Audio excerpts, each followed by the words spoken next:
right, we have Ruston Grosse. You have me. Thank you for coming in. Thanks for having me. Man of many different things that I'm actually surprised about because Cool. your main thing is like the heavy metal type stuff. Yeah, it seems to be. But then you also do jazz. I do. The guitar. You're into a drink. I do like that. And a food blogger. What is a food? When I saw that, I'm like, okay, wait a minute. Heavy metal. Okay. Yeah. Like hellish guitar guy. Well, thank you. Again, hellish heavy metal guy. And then I'm looking through it, you know. Plays guitar, jazz, okay, you got a soft side, big teddy bear. Yeah. And then I see food blogger. And I said, what the hell is food blogger? So tell me what a food blogger is and does. Well, I mean, I don't know. I just kind of wrote that in there. But basically, you know, traveling all over the place with the band and everything, I'm like, I want to fucking eat everything. So, you know, everywhere we go, okay, I'm taking pictures of shit and, you know, and then a buddy of mine, he's a DJ Michael London. He's an awesome dude. And he's out of Delray too now at this point. But he's like, dude, why don't you just like make an Instagram? And I'm like, that's a good idea. Is that like the London on the track? Yeah. Oh, like really? London. No, I don't know. Maybe. Is it? There probably is more than one DJ London. Maybe. But I know there's a guy that always says London on the track. It's possible. I don't know. Yeah. You just I'm know. like, yeah. I don't know. So then you started just recording yourself eating in different areas. Yeah, pretty much. Of the country. And, and now, were you traveling outside of the world? Oh, yeah. Out of this world. Yeah. I mean, the country. Yeah, yeah. I mean, I mean, the first time I left the country with a band was probably like Canada, you know, or whatever. But I mean, we were in the last tour that we did before all this bullshit exploded all over the world was we were in Mexico, a bunch of different places, Costa Rica, Guatemala, and El Salvador. Wow. So I was just like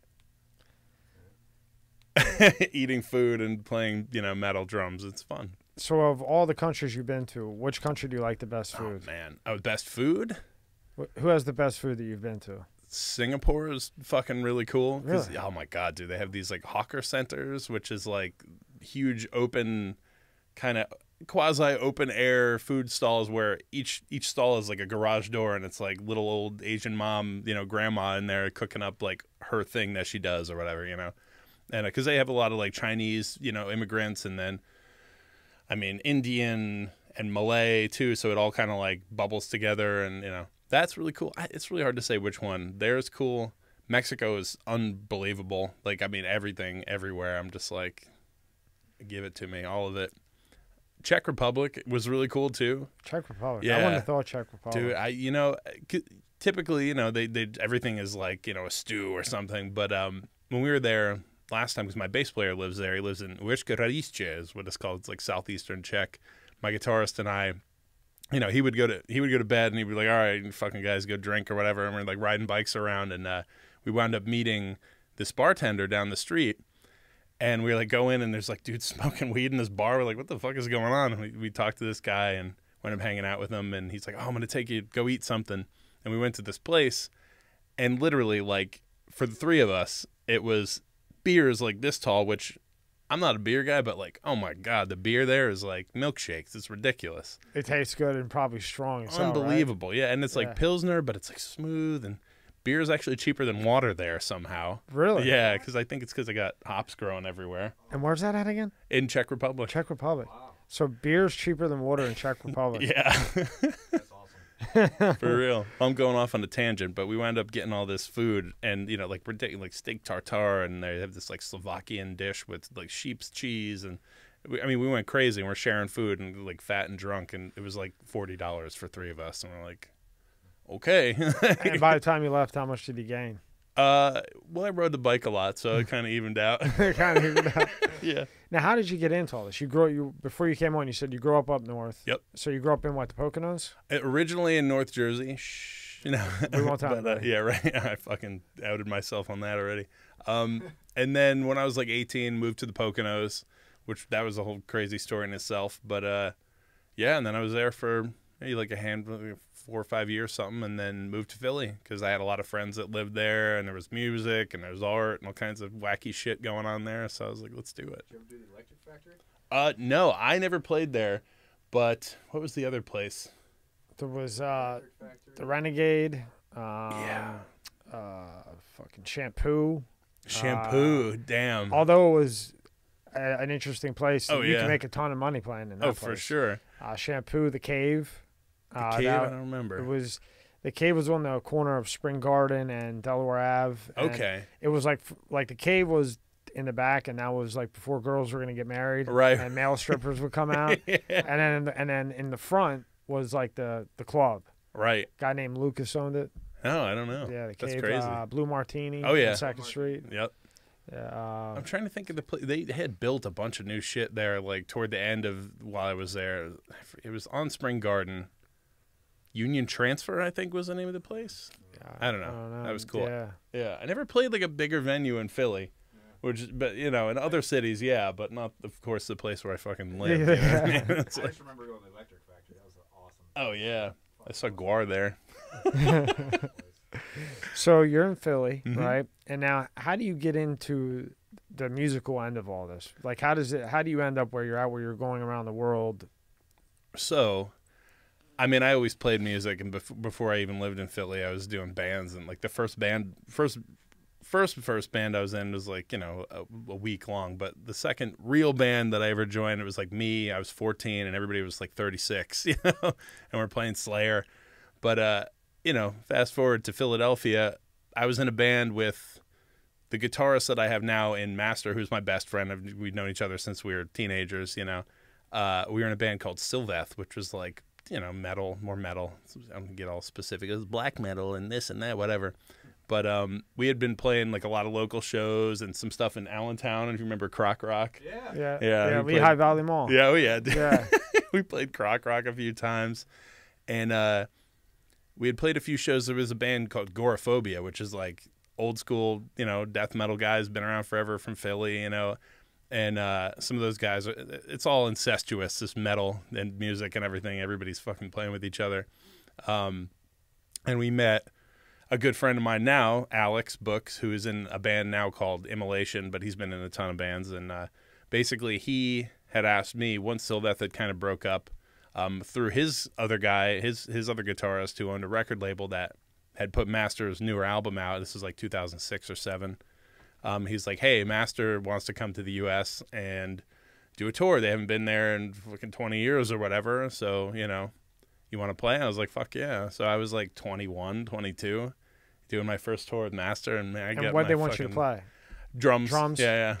And now, how did you get into the drums? Oh, so I think, it was in like school band or whatever. Like I'd already played bass, and I was like, I just want to beat the shit out of the drums, And they let me join like the 8th grade jazz band when I was in like 5th grade. So that was cool. So I got to do that, and I don't know. I just always wanted to do it, And you picked it up quick? It was something that you just picked up quick? Yeah. I used to this is terrible. In high school, I used to literally like go half the day to my classes, then go to go to lunch, and then shove food down my throat and go to the band room, even though I wasn't in band at that time in high school. And I would literally, the music teacher there would let me go into like this little soundproof room, and I would put together like both of the drum sets they had and make this big metal monstrosity, and I would literally like play for the rest of the day like in there and just hide out. And then I would go home and do the same thing, like guitar, bass, drums, until I'd fucking hear pounding on the wall, like, shut the fuck up, So you just had a passion and a love for it. Yeah, I just couldn't stop. I still can't stop, I actually took drum lessons. Awesome. I actually did. Well, what's up? I was, it just didn't work out too well. I don't know. I couldn't. Well, you're doing all right now. Yeah, I mean, I couldn't. I don't know. I'm just fucked up with my left hand. Right? That's the thing. Everybody, like, when you first start to, like, all your limbs want to go at the same time. Yeah.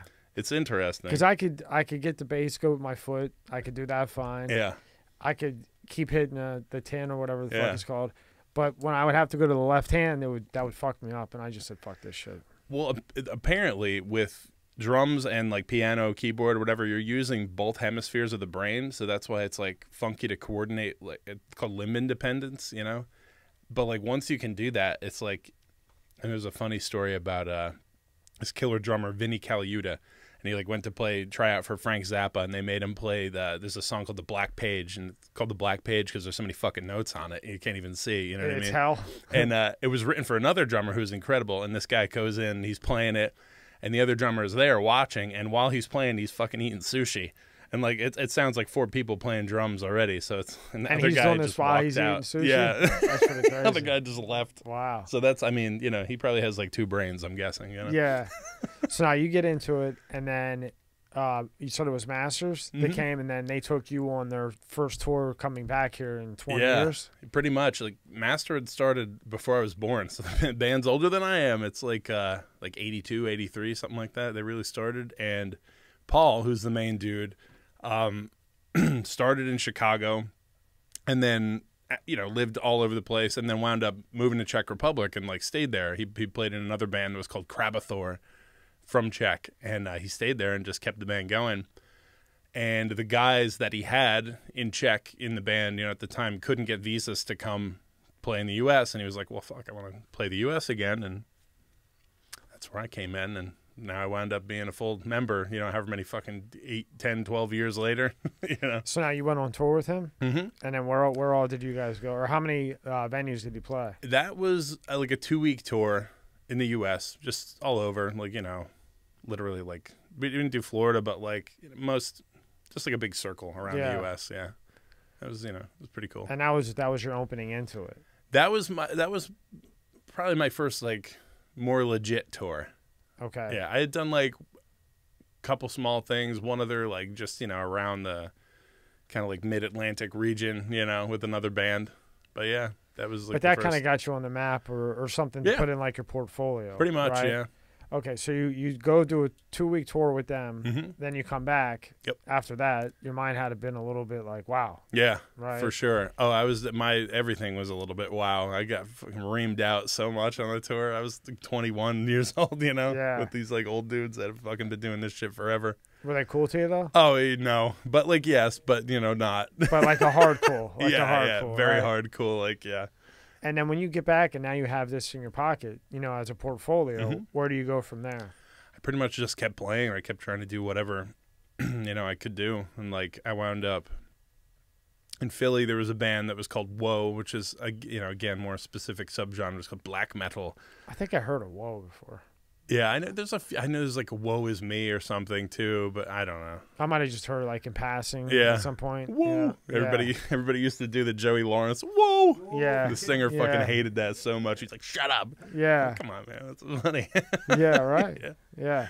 But that was cool. And then so that band, I had played in a bunch of other bands, but that band we wound up in like 2011.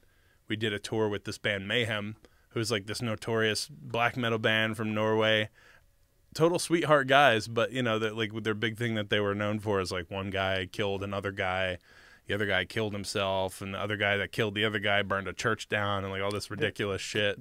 These are the people in the band that did this? Yeah. But they're really nice, Hey, whatever they do in their spare time is what they do in their spare time. As long as they're nice to you, right? Right, exactly. But I mean, those guys, the remaining guys didn't, I mean, as far as I know, didn't do that, Yeah. But yeah, they're cool. It's funny because they actually covered a Master song on their new album, because Master's been around forever, and they grew up listening to Master. So like all the bands I grew up listening to the band that I play in. It's like Isn't fucking, that's it's crazy? bizarre, dude. Yeah, it's pretty cool. So now, do you run with them for a while? Yeah. With WOE? Yeah, with WOE. Yeah. Them I was probably a couple of years, and then what happened? I wound up basically moving down here after that. And there was a few other bands in between. I did like some session stuff. I played with this other band, Rumpelstiltskin Grinder, which is the fucking weirdest name ever. But I mean, awesome dudes, Played with another band, Burden, another band, Surgeon. That was awesome. And that was a lot of fun, man. That kind of taught me a lot about like how to play with a metronome in my ears and like play along to backing tracks and sing and play at the same time, and they're great people too. So metronome, is that the wire that would go in the ear? Yeah, so basically I would take like an AirPod with a wire, like the square, like this thing. Yeah, that pretty comes much. Out, but they put it and then down? go into my like tiny little ear things. Yeah. But we'd have like the click track that we made, which it would vary in tempo for the song, like in different parts, but then so we'd have this like hard pan left, and that would go to my ear, and then the hard pan right would go to the house, and that would be the backing track. So we had like Japanese choirs and like all this fucking like gambling machine sounds and all kinds of weird stuff, so that when we played, this would be coming through the house. It was like playing with an orchestra almost. It was pretty cool. So you're kind of listening to all of that to keep yourself Just in rhythm, the or click. you're just... I was like, didn't even listen to that, just the click track. So I would count it off. I was the only one on the click, and then everyone would kind of follow me because I'm playing drums, and it all come together in this. From the news, do you understand all this? No, we had IFBs, like an IFB that goes where people talk to you in your ear. Right. You have 5 seconds left. Yeah. Whatever, but I guess it's similar. You're hearing something. Yeah, I'm just hearing beeps and boops. It's a robot talking to me instead. So when you hear a beep or a boop, what happens? That's when you're hitting. Pretty much, it's just like I would hear like. That's just your tempo. And it's my tempo. And then my buddy had like he record in the beginning like 1, 2, 3, 4, you know. So I knew when I was on. Yeah. And then that was pretty much it. So I'm playing along to this like nonstop thing. So if something happened to the little iPod or whatever, it would fuck everything all up and it would be a train wreck. But yeah. Yeah, because it's so loud, right? Everything's so loud. So right. You're in the music, but so if you can hear this do do sh. Yeah. Do do sh or whatever. We will. So was that helpful or annoying? Yeah, no, I really like it for certain things, not for master because it's just old school, fucking crazy. Sorry, I'm yelling in here. No, it's him because the machine buzzes. Oh, right. The multi-cam machine, it has like you can just hear it. It buzzes. Yeah, it's like exactly, and then they will pick up on his mic back there. Aha. He turns me off. Damn. Because of that machine. Yeah, it's the machine. He's trying to get already 10 minutes in. He's I want to be on. Yeah. Now how do the newscasters do it? Because that would drive me nuts. If I'm talking with the camera on me and 100 lights, and then I got some asshole in my ear saying, "You got 10 seconds," and I'm trying to get the rest out of whoever I'm talking, or I got my prompter. 5 seconds, and this asshole keeps saying 5, 10 seconds. I mean, that would fucking drive me crazy. That's not as bad. So that's not bad though. To me, it's bad. When you hear yourself, so it's called mix minus. You'll hear it's called mix minus. So you'll be talking, and I'm hearing myself kind of on a delay. So as I'm talking, and I'm hearing what I just said, and I'm like, what the hell? That's fucked up. I'd rather you talk to me and I'd be like, rap. You got 5 seconds. 4, 3, 2, 1. Your brain somehow knows, okay, but when it's yourself and you're hearing yourself as you're talking, fuck that. Yeah, fuck that. That's happened to me on the phone a few times that I'm just like, get stuck on stupid there for a second. Now, when you have your earpieces in, can you hear yourself playing? So that's another thing. Oh, man, I should use a coaster here. No, you're all right. It's all right. It's what do you call this when you put the thing on top of it where water doesn't hurt it? Sealed. Yeah. No, kills. I don't know. Who knows? I don't know. I can't swing a hammer, so sweet. I don't know. All I know is whatever the fuck is on here, you can spill it and it won't mess up. Beautiful. The table. So I can just puke all over the place. Yeah, you can pour that all over. God, I'm not going to do that. That's terrible. But yeah, I'm sorry. What was it? No, I said I said, can you hear yourself playing the drums when they're in your ear? So if I ran it through a mixer and so basically what I do for a master, because Paul always was having a problem, especially in the U.S. with the monitors. He's like, I can't fucking hear myself sing, bro. That's what he sounds like. He's like, I can't fucking hear anything. So we got him on the in-ear monitors, and basically we plug everything into a mixer, and then we split it. So that goes to the front of the house so they can mix it however they want, and then the other one comes back to us so we can hear. If I don't have everything plugged in so that it comes back into my ears, we're not going to hear it. Like when I did that originally with that band, I would have a wedge monitor blasting whatever I needed to hear. So like my drums or, the vocals or whatever.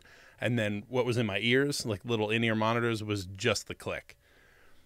I've also done it so it's both. So if I run the click through this whole mixer, it's like a fucking spaghetti nightmare. You know what you know what I'm talking about with the spaghetti. Yeah, just go about 5 feet to your left. Right. There's wires everywhere. Yeah. But, yes, if you run everything through the mixer, like through something like that, then I'd hear whatever I needed. So, kick, snare. Usually I like a good mix of everything, mostly vocals, so I know where I'm at. Is there anybody who's like a rock star or heavy metal or even alternative that can even hear after the age 50?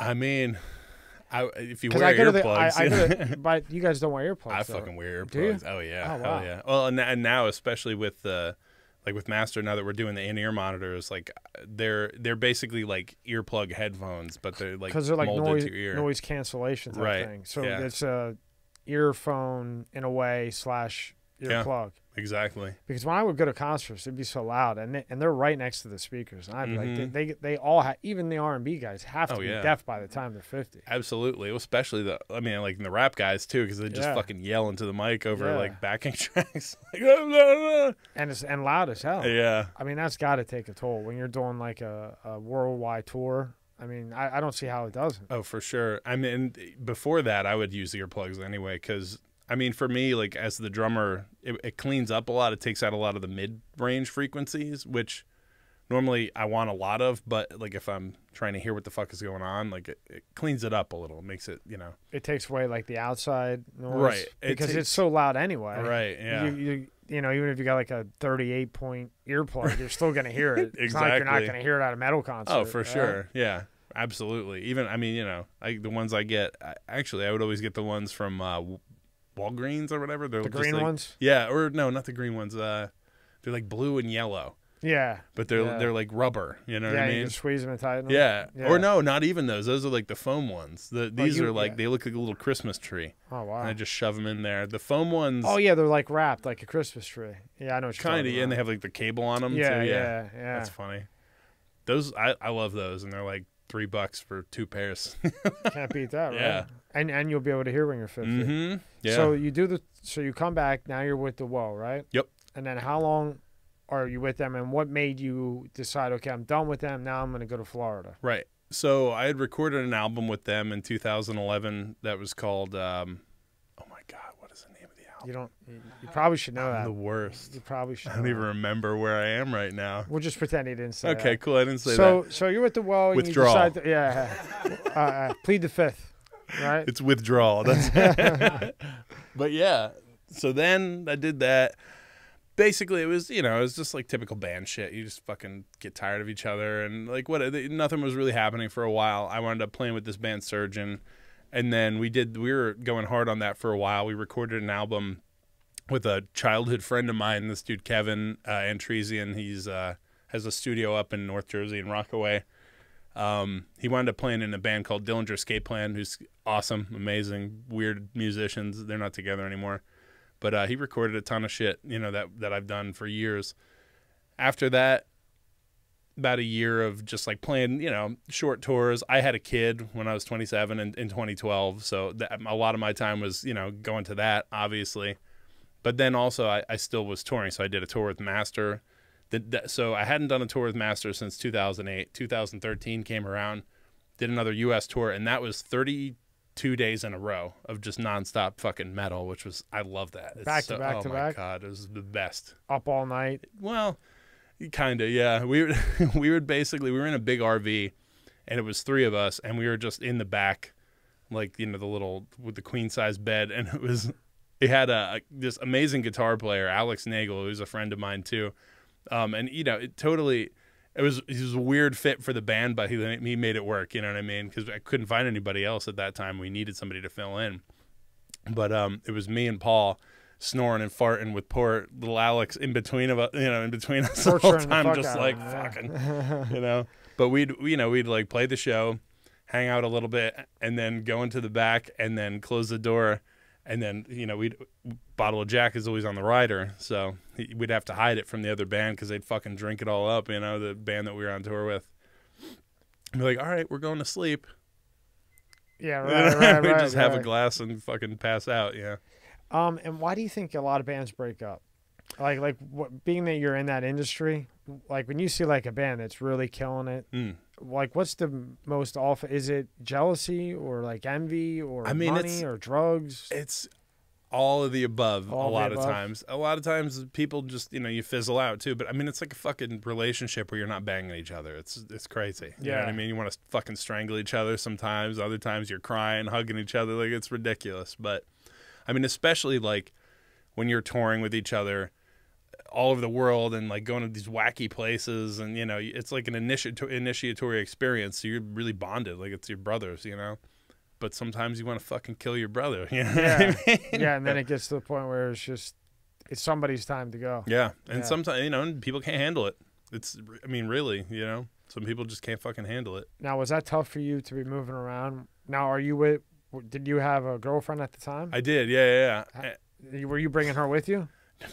Fuck no. No. And how'd that go over? It went over a few different ways. So, I mean, the first time I had a girlfriend, you know, the first tour I did with Master, and she, you know, she had this idea in her head of what it was like. And I'm like, no, like, we're like sleeping in the van and it's not. And farting on another guy. Yeah, and like laughing at the farts. And like, that's it. And there's no women at metal shows. Like, where? Show me a girl. Now it's a little different, but then it was like, no fucking girls at the metal show. But she wasn't having it? Mm-mm. She had built it up in her head that I was like banging fucking chicks every day, and I'm like, no, I wish, but no. Yeah. And, you know, and then the girl that I was with, my baby mama at the time, you know, when I had, you know, when we first had our son, she wasn't thrilled with it either. I never dated anyone, or maybe like one person that actually played music, let alone like toured or did anything. So like, it's hard to relay that world to somebody like, you know, that has no interest in fucking, like, they already have an idea built up in their head, and like, I don't want to fucking hear it. Like, I don't believe you, you know? So like, they had their mindset that this is how it is, and there's nothing you could have done or said that would have changed that. Yeah. And it was a done deal from that point on, probably. Yep. And I was like, this is what I've always wanted to do. I've known this is what I always wanted to do since I was like kindergarten. Like, I remember the moment, you know what I mean? Yeah. So I'm like, fuck this now. So then what was the deciding factor to move to Florida? So my mother had lived here with my grandmother, and my mom had wound up having cancer, and it was like a whole big nightmare. Sorry to hear that. That's all right. She's still here. She doesn't have cancer free. Yeah, but she's in, you know, she's like 10 minutes away from where I live. But she was here. My, you know, not wife, but girlfriend at the time, my baby mama, I keep saying that. She was a marine biologist, so she was doing her online, getting her master's degree, and I was just like, let's just fucking move there. I wound up playing with a drummer who was like an idol of mine, like growing up, who lives not far also. So I was playing my music with him, like on guitar. So he's playing drums, I'm playing guitar. Dude's a phenomenal musician. He plays everything too. So I was like, all right, that's like a cool little bonus. I was like, let's move there. You'll get your, you know, you get your master's, and then we can move wherever at that point. And then that's not how it went. Here I am still, but you know, I'm glad I'm here now. So now you're here. Are you here with your baby mama? No, we haven't been together since. I went to hell, huh? Yeah, oh yeah, like big hell. Since like 2015. Oh, okay. Yeah, so yeah, it's been a minute. But on the initial move, she was down here. Yeah. She was down here. Your mom was down here. She was about to finish school. Right. You meet a guy that was your idol that you could work with. Yeah. So you're sick of up north, and you come down. I mean, I still loved it. I was involved with all kinds of, you know, music and everything up there. You know what I mean? I was like a fraternity up there, like everything. And, you know, I just like moved for her. She doesn't want to believe that, but I moved so that she can get her degree. Because, you know, I was like, you want to do this? This is something you're doing. She was like the dive safety officer at the Camden Aquarium at the time, which was cool. Oh, wow, that's cool. Yeah, so we go and like, you know, play with the fucking sharks and stuff and stingrays. That'd be pretty fucking cool. It was pretty rad. Yeah. Yeah. But yeah, then we moved down here so she could do that, and she was going to like Nova Southeastern or whatever, the aquatic whatever part of it, and what, she doesn't believe that you moved down for her? No, she thinks I moved to go play with my buddy, you know. Of course. Yeah. Of course. We haven't played in fucking how many years now at this point, but yeah. Do you still talk to her? To her, I have to. I mean, you know, like, I know, but I mean, like, anything. No. It's done? No, yeah. No, there was like a whole. I mean, I'll skip that part. A nightmare? Yeah, it was a fucking nightmare for sure. Understood on that one. Yeah. So now you get down here, that turns into a nightmare. Mm-hmm. Then what happens after that as far as the musician career? I mean, I had continued to play with Master all throughout that. Like 2014, we had a tour. In 2015, we had another tour. So I was a U.S. touring member in Master until 2019, when basically the other guys that he toured with in Europe and stuff, he was like getting ready to get rid of them, and they just left. So I was like, okay. Well, I was like, can we fucking do this like now, you know? Yeah. But yeah, just that, and I was teaching a lot. That was the first thing I did when I came down here, because, you know, I'd worked for this moving company for like years in Philly. Came down here, and I was like, I just want to do music. And teaching, man, like when you got like an 11-year-old fucking shredding circles around you, you're like, oh shit, like I got to up my game. It made me such a better player, like all around with everything, you know, bass, keyboards, even like singing, whatever. Well, because you kind of, even though you're teaching, you have somebody that's also pushing you because you're the teacher. So you can't let him out. You can't let he or her outdo you. No. Because then you look like an asshole. Exactly. You're going to be the one paying the little 11-year-old. For real. And some of these kids, it's unbelievable, dude. Like, check this, whatever, this fucking Guthrie Govan. So he's like this crazy guitarist. And like, and I'm just like, the fuck? You know, I knew a kid. He had autism. Yeah. You know, really nice kid, but he had autism. But this fucking kid could play the piano. Holy shit. Crazy, right? Savant or whatever. He is traveling around the world making $1 gazillion playing the piano. And the kid, oh, fuck. I mean, he must, 9, 10 years old. Yeah. And I mean, he was playing full Beethoven. That's wild. I mean, not even putting it on top of the piano. Like he had looked at it once or two, you know, looked he through just it. like remembered it. Yeah, you know, it was like that niche that he had. And man, he could look at just about anything. And I remember when he got older, like we would make a bet. Yeah. You know what I mean? Because he was cool. He was cool. You know, he just had a problem like everybody else does. And we had made a bet that he couldn't play this. And he was like, you know, everybody was throwing in money and shit because I don't even know what symphony it was, but it was some crazy shit on a piano that like no 15-year-old could play. I mean, you know, and we said, we're going to give you 60 seconds to look at it, you know, and it was pages of fucking notes, you know, maybe we gave him 2 minutes, 5 minutes to look at it, you know, but I mean, it's not like a 2-minute fucking thing to do here.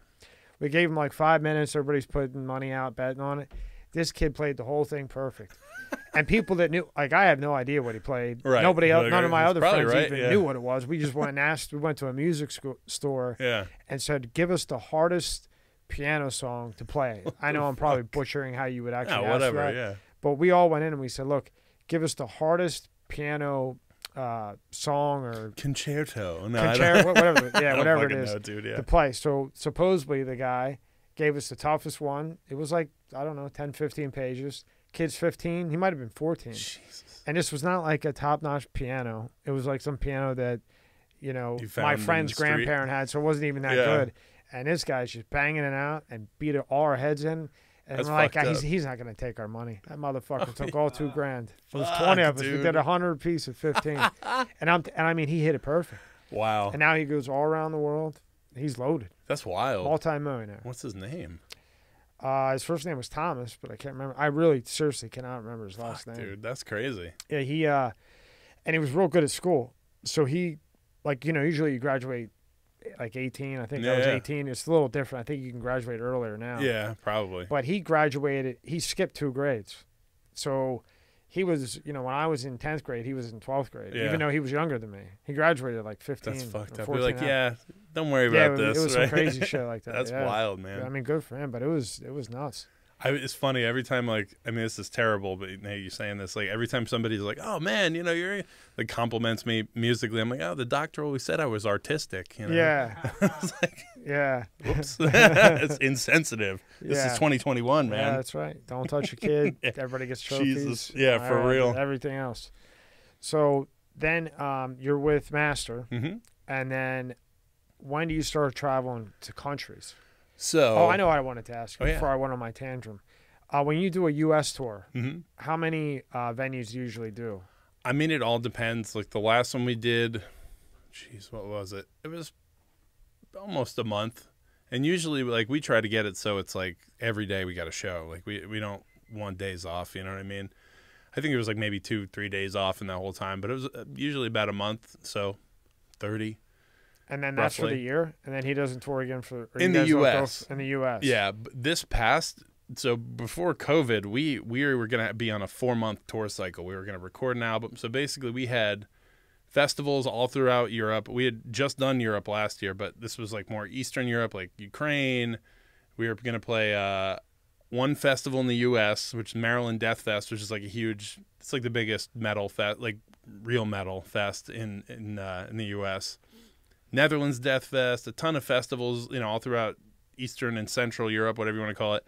Record an album in June in Czech, and then fly all over Southeast Asia, so like Japan, Korea, Philippines, Singapore, Thailand, fucking all over the place there, Malaysia. And then after that, go to Australia. So it was like a 4-month, we call them like a cycle. So like, you know, usually you'll be out for a certain amount of time, then you're off for a certain amount of time. But this was like fucking, we were going hard. So you're basically going to go like first quarter all the way through. Yeah. And then 2, 3, and 4 kind of prepare for the next album, next tour, everything else. Pretty much, yeah. And then COVID hit and fucked it all. Fucked it all up, yeah. Did you ever get any shit going into these other countries? Like when you go through customs? Not really. Within Mexico, flying from one place in Mexico to another, they were like, you can't bring your fucking tripod. And I was like, okay. Yeah, I just put it in a locker. I just wanted to fuck with the big white guy, I guess. I don't know. But the other country, like Australia? I haven't been to Australia. I didn't have any problems in Southeast Asia the last time I was there with another band called Hell Witch in 2018.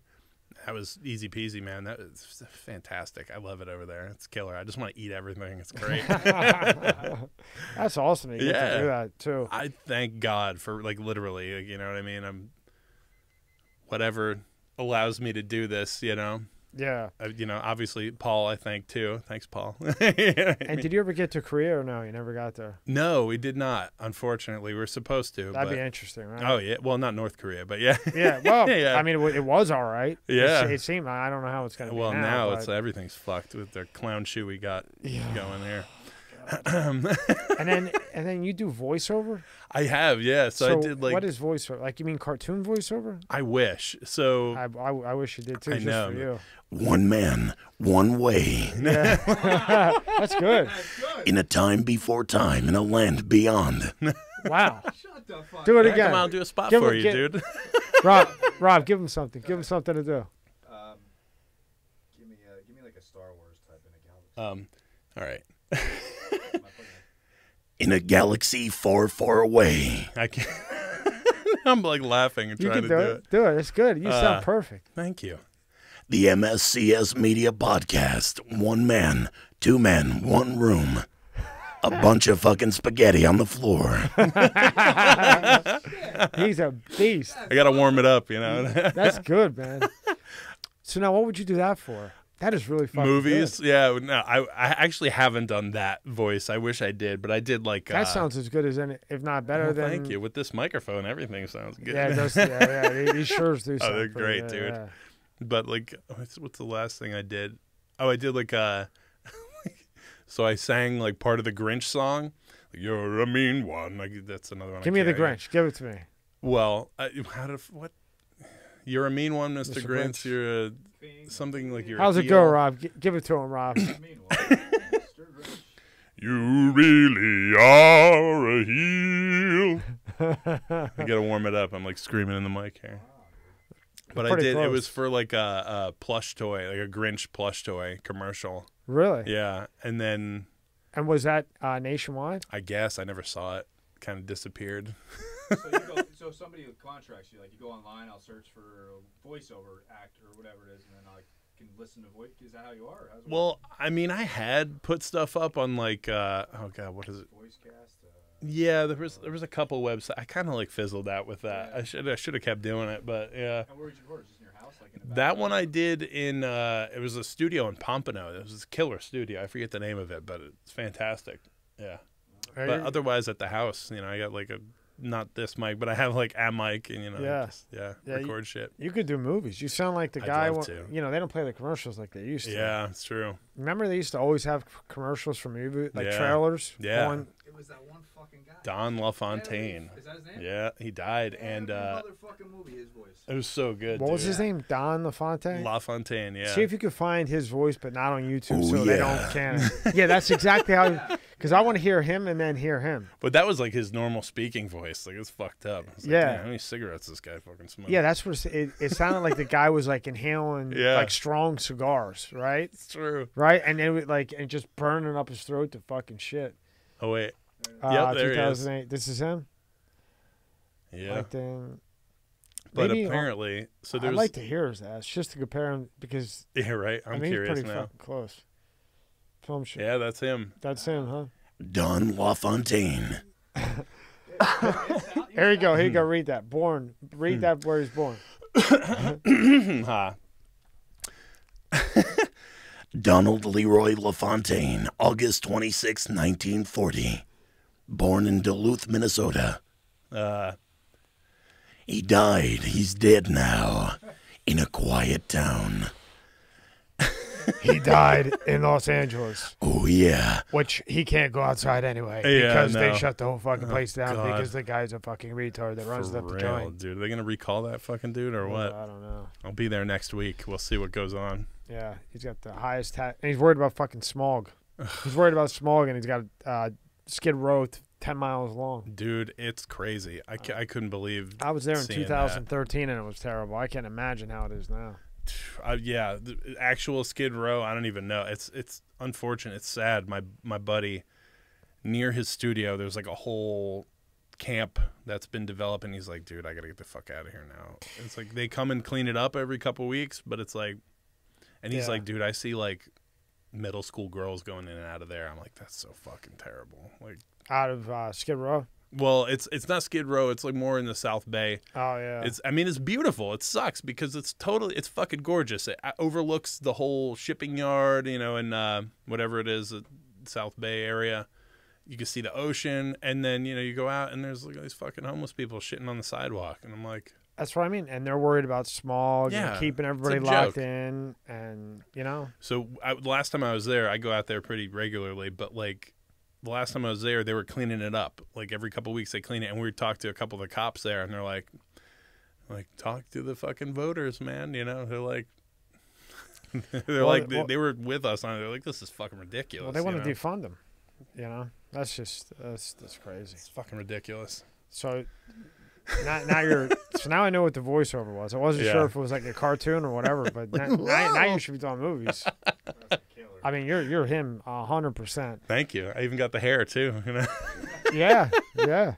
And now you're involved with a drink, right? Yeah. Or you were, or you are? I mean, I guess I am technically. I'm part of their artist whatever program. That basically when COVID hit, Liquid Death. Yeah, Liquid Death. Open up a can. Yeah, there Fuck you go. your mother. No, I don't know. It should be their tagline. It's right there.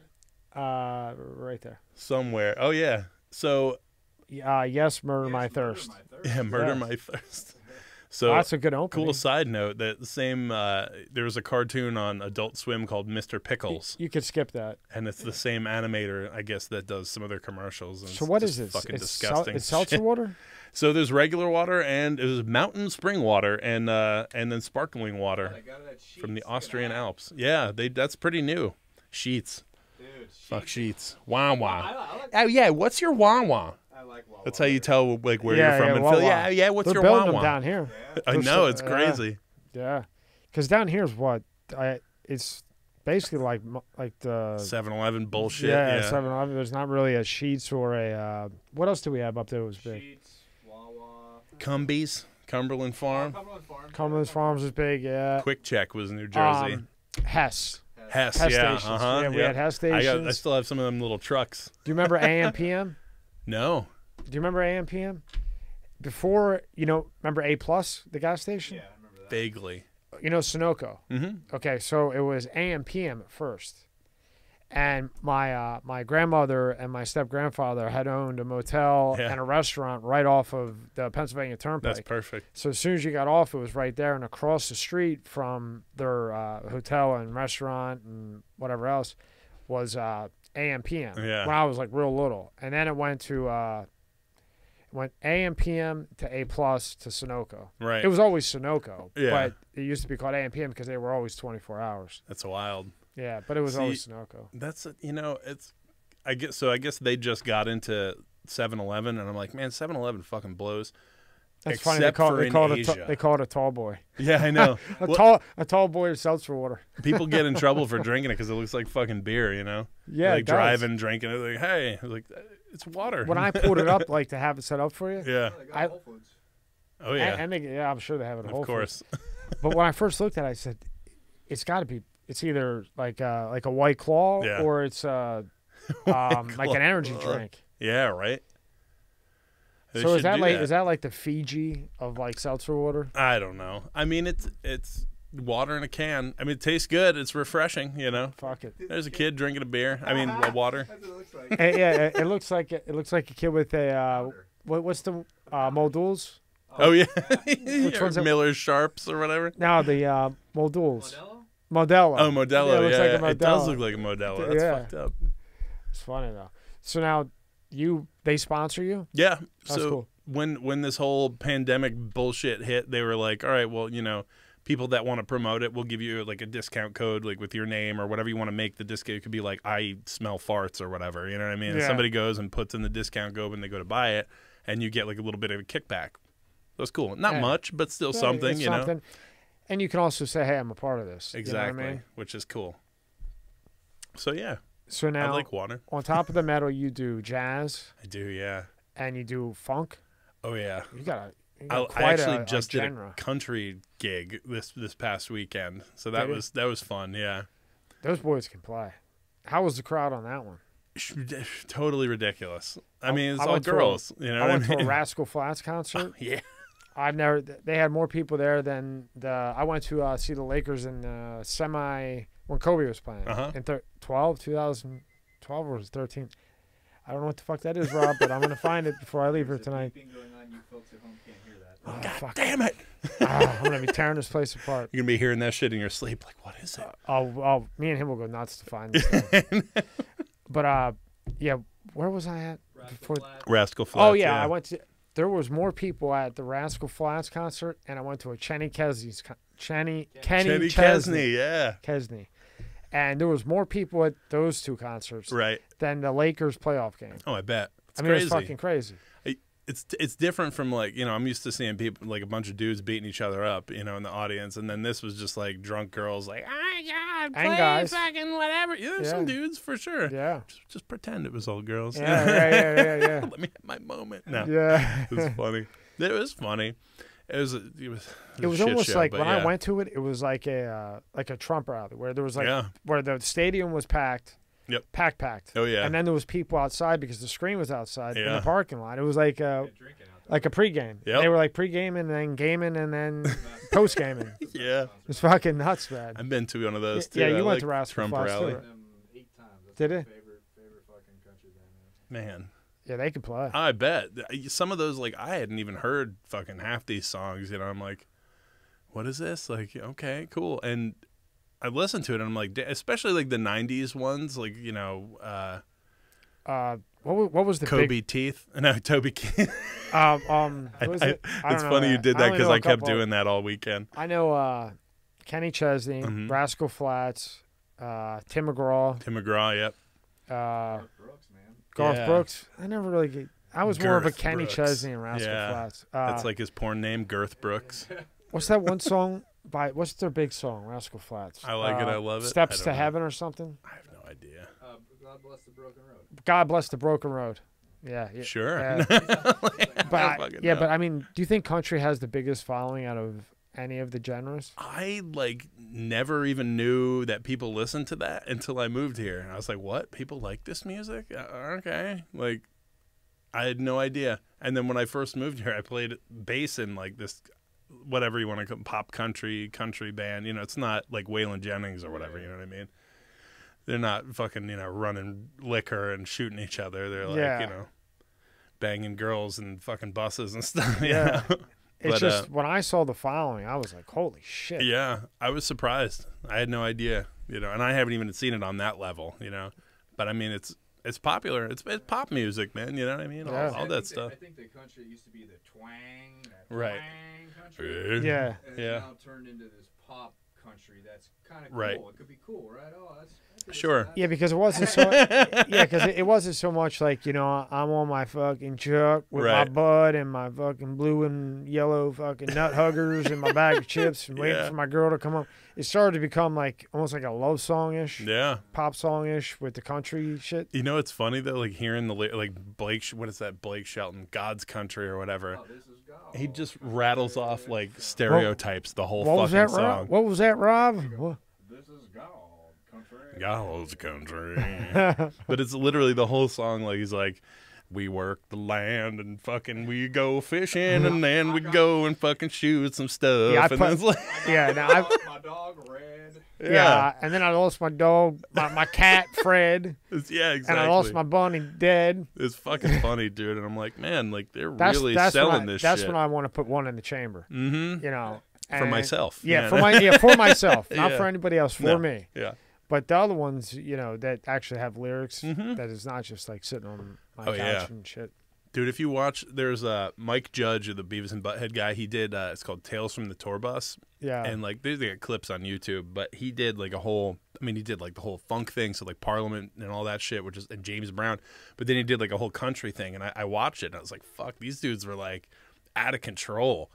Like, I mean, like some of them were fucking wild. And you know what? And I'm sure you've seen it. I know just because you watch it, none of the heavy hitter ones, none of them lip sync. And they're not playing the shit in the background. They play and sing. Yeah, you go to an R&B or you go into like a rap concert. Yeah. I mean, they're good. I mean, they're good. Right. But the vocals are playing. Yep. And they're singing to the they vocals. just yell over it. Yeah. When you go to a country thing, it's the band, and you better be fucking listening. God forbid we play real music anymore in 2021. You have to have a little bit of autotune. I'm like, no. Is anybody like just normal anymore where there's a band and well, I guess it would be a disadvantage though. You know, it's funny, even metal, like nowadays, whatever metal you want to call it, you know, people. So there's this thing with drums, triggering the drums, which, you know, some people are like, it's cheating. It's not cheating. It's basically sound replacing your drum with an electronic hit or a recorded whatever, sample, right? So you're playing the drums, but you're hearing this electronic sample. And like some people, I mean, it basically gets like super overproduced with modern metal, right? I come more from like old school kind of, there's so many subgenres of metal. It's ridiculous. And like metal is like the bastard child of everything because you can combine it with literally everything. Like, I mean, there's, you know, jazz metal and there's even fucking rap metal, which is so stupid, but you know. Yeah, well, there is. I mean, it's true. It's really in everything. I mean, it's in R&B, it's in rap, it's in country, it's in metal. It is like even Jason Aldean. Like some of those Jason Aldean songs, I'm like, fuck, those guys sound like they like it's used even to be in a metal techno band. Music. Yeah, like Cotton Eye Joe. Yeah, no, it's not. Yeah, it's not metal, but yeah. So what you're saying is like you hear the beat in your ear and then you play to the beat. Is that what you mean? No, so basically, I mean, I've done it before. A lot. The big thing was like doing it in the '90s. It became a thing doing with your bass drums. So basically, the company that I'm endorsed by, who's fantastic drum company, D-Drum, they got. D-Drum? D-Drum, yeah, that's right. D-Drum.com, yeah. D-Drum.com. They sponsor you? Yeah, they're amazing company. They're great. Mike's the man over at D-Drum, you know. I find a way to squeeze in all my endorsements. Yeah, of somehow. course, man. But you got to. Yeah, because right? they were the people that were there for you. It's That's true. the problem with people in this world. They forget the people that were there in the beginning. It's true. And I'm fucking nobody with any of this shit. I'm like, you know. Yeah, that's the problem. This compared to like this. You got to remember who was there when when you weren't who you were. It's true. You know, before you were flying around to check and everything else, you know, who was there? Yeah, Axis Percussion. That's another one. My pedals. Orion Cymbals. So now what is this? Radom Drum Shoes. So now, and Iron Age Sports. Like, hey, congratulations. Thank man. you. So these guys are sponsoring you, and what do they have? So you see where it says triggers there, if you go down a little bit. Right there. So yeah, that. So they were really well known initially for their triggers. So essentially what that is it's a piezo mic. So like, you know, when you press a button on a keyboard, it makes a sound. Well, why? You know, what does it go? So basically you hitting that sends the signal to the module or the brain or whatever, which has the sound stored in it, and it triggers that sound when you hit it. So that would stick onto the drum.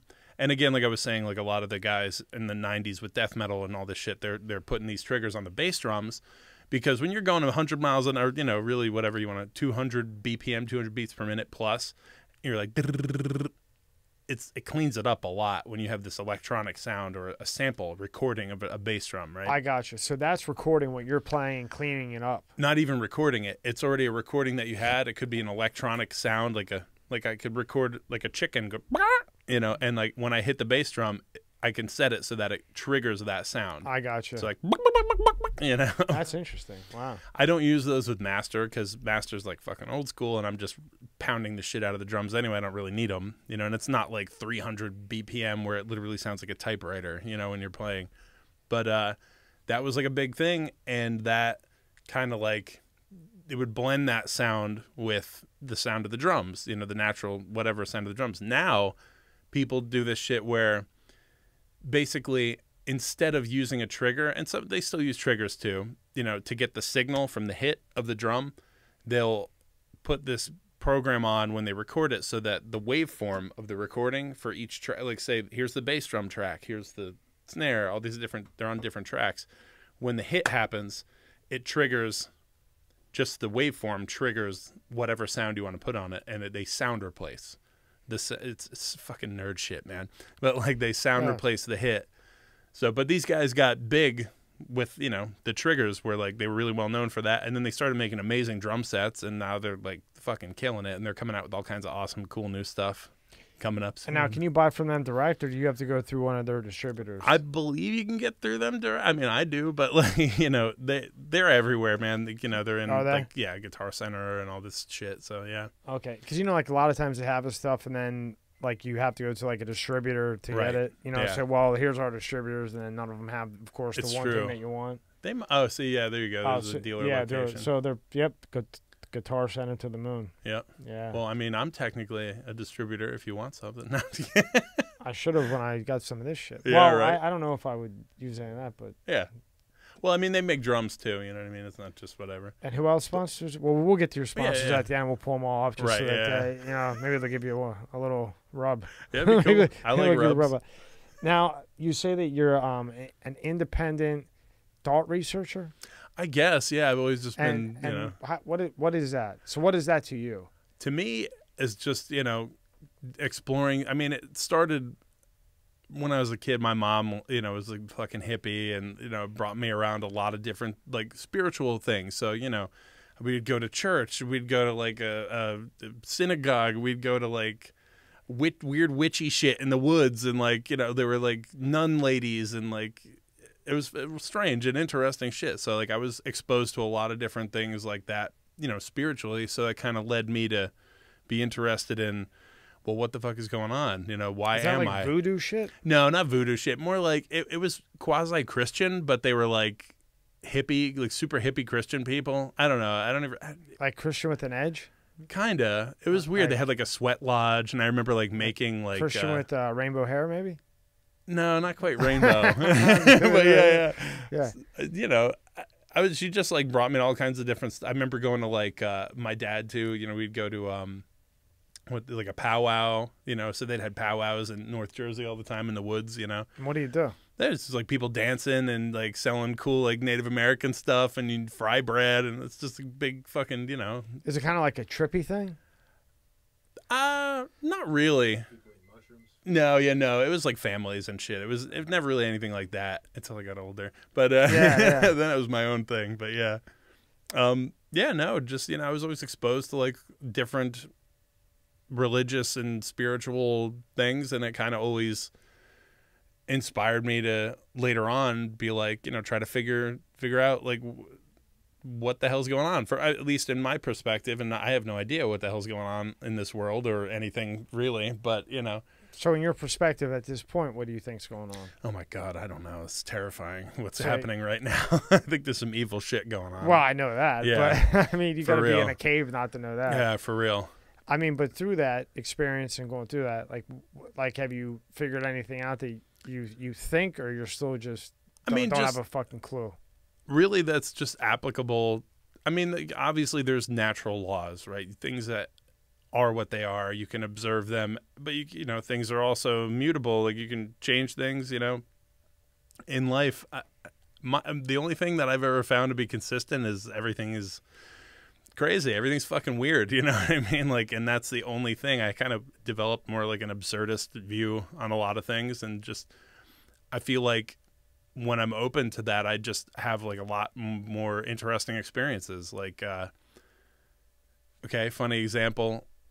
So last time I was in LA, my brother Pat, is my best friend, is my brother, you know, and his girlfriend, who's also amazing, is like a sister to me. They're like, oh, we're gonna go hiking. I want to show you this place where I want to, you know, build a cabin. And it was Crestline, it was like area, so it's like way up in the mountains. We're driving, like it looks like fucking Lord of the Rings. I'm like looking over the edge, like And then we get up in there, and we get all the way up in there, and we're hiking, and it's in the middle of nothing. Like there's nothing anywhere around there, you know. And you can see LA out in the distance, and we get to the spot where, you know, he's trying to build the cabin eventually, and he's like, oh, look at that. And I turn, and I look, and there's this big white palace looking thing on the side of this mountain, like across this like little valley, and then it goes up again. And it's far, but it's like hikeable, and it's like this big white with gold trim, and it looks like Taj Mahal, and there's like these 4 like kind of towers, and then this one in the middle. And I'm like, what the fuck is that? And he's like, I don't know. So I'm like, let's go, you know? And we walk up to it, and we're hiking up this hill. We had to like double back around, and I found like all this fresh sage growing on the side of the mountain, and it smelled amazing. I was like, oh, I'm going to cook with this and whatever. It went bad in my bag. But then we get up to it, and this thing was unbelievable, dude. There was like no doors, no windows. And literally the whole face of it, it was facing the east. So whenever the sun came up, it would like shine directly on this thing. And which, I got another weird story about that. So we go around the front, and on the front of it, it says Temple of Christ. We're like, what the fuck is this? You know, there's not a cross in sight anywhere. Is it in like the middle of nowhere? Middle of fucking nowhere. There's nothing there. There's like maybe a couple dudes that live like a half a mile and that you can't even see. Like, and where in California is this? Crestline, like just outside LA, not like an hour or so outside LA. Yeah. And there's a big golden door with no handle, so we can't even open it. And we hear like music coming from in there. We're like, what the fuck? So we go, and you can like walk around the porch, and that was it. And so I just feel like, I mean, it's kind of weird how to tie this in, but basically, like, I feel like when you're open to, like, what, you know, who knows what can happen, you wind up having, like, strange experiences or shit that you don't expect. You know what I mean? It's, like, hard to comprehend, you mean? Yeah, in a way, but I just feel like, you know, a lot. So as far as, like, independent thought researching, you know, I mean, that kind of trickles into everything, like politically and whatever. Like, I wasn't sure if you meant like the universe or why you're here or in what way. All of it. Mean, all of it. Pretty much just all in of one. it. Yeah. Yep. And do you think you got that way from your upbringing where you were out in like the what do you call it back then? The fuck? What do they call it? You said it. Like when you're hippies. Oh yeah, and that for hippie sure, shit. man. Yeah. My mom was like a huge hippie, and that was like she, you know, I remember her telling me stories about like her walking around in the woods, playing her little recorder, and then all of a sudden there was like some fucking Indian dude, and he was like this huge, famous, like, you know, whatever Indian guru in guy, their little tribe shit. Yeah, right? in the middle of the woods, and you know, it's just like weird shit happens when you're open to weird shit. I feel like, you know what I mean? But all like family-ish. So it. Oh yeah, none of that was like. No, what I'm saying is like. They're Indian, you're a white dude, but you guys were all like hanging out together. Oh, yeah. That's what I'm saying. Yeah. Totally. Yeah. And it was all like, I mean, that, you know, like, okay, like the powwows and stuff, that was, I mean, there was all kinds of people. It was just like open to the public, you know what I mean? But it was just like another kind of thing that's like slightly outside the box. You know, maybe somebody in like the southeast or whatever, or southwest rather, they were like, oh, that's normal. We go to fucking powwows all the time, or, you know, but like up in North Jersey, none of my friends did that. You know what I mean? They're like not doing anything like that. Yeah, you know? I don't do that up there. Right. Yeah. So you did do mushrooms. Oh God. Psilocybin. Yeah, psilocybin. I remember when I was like. So what? You got to tell me the experience because I'm dying to do it. So when I was like, I haven't done it forever, but. So the last time you did it, beginning to end. The last time I did it, it was pretty mild. But I remember we used to when I was like. I'm sorry to interrupt you. The last time you did it, that it really was good. Oh like, yeah. Like, because I want to know like what the atmosphere was like, who you were with, right? Like the whole setup. How long did it take to kick in? Oh yeah. What little bit do you remember? You know, how did it change it? And then when you were done, how did you feel? You know, so. Oh yeah. You wake up. You have breakfast. You have lunch. You go meet. Jimmy down the street. Jimmy gets you in a fucking car. You go to the woods and you just hope there's no fucking bears there. And we go ride the tilt-a-whirl at fucking Six Flags and go crazy now. Ah, fuck that. I'm not doing that shit. I'm sitting on a fucking couch with something to knock it out of me in case I have a reaction. Exactly. So give it to me from beginning to end. So when I was like, you know, probably a teenager, I was like depressed like any fucking normal teenager, but you know, it was just like fucking wacky life and yada yada. It's normal, you know. Everybody. I was depressed and I was like trying to find things that I was like, I want to change my mind. I want to change my brain. I want to rewire myself and, you know, learning about different techniques. You know, obviously you don't need drugs to do that, right? But then I found stuff like Terrence McKenna and like Terrence McKenna is great. Right. And then, you know, like Timothy Leary, and I was like, oh, this shit is really interesting. I'm kind of curious about this. So I started buying books and reading and doing a lot of research, and I was like, this seems like an interesting way to kind of change my perspective on reality, right? So basically from that, and, you know, I'd smoked pot and shit when I was like a kid, you know what I mean?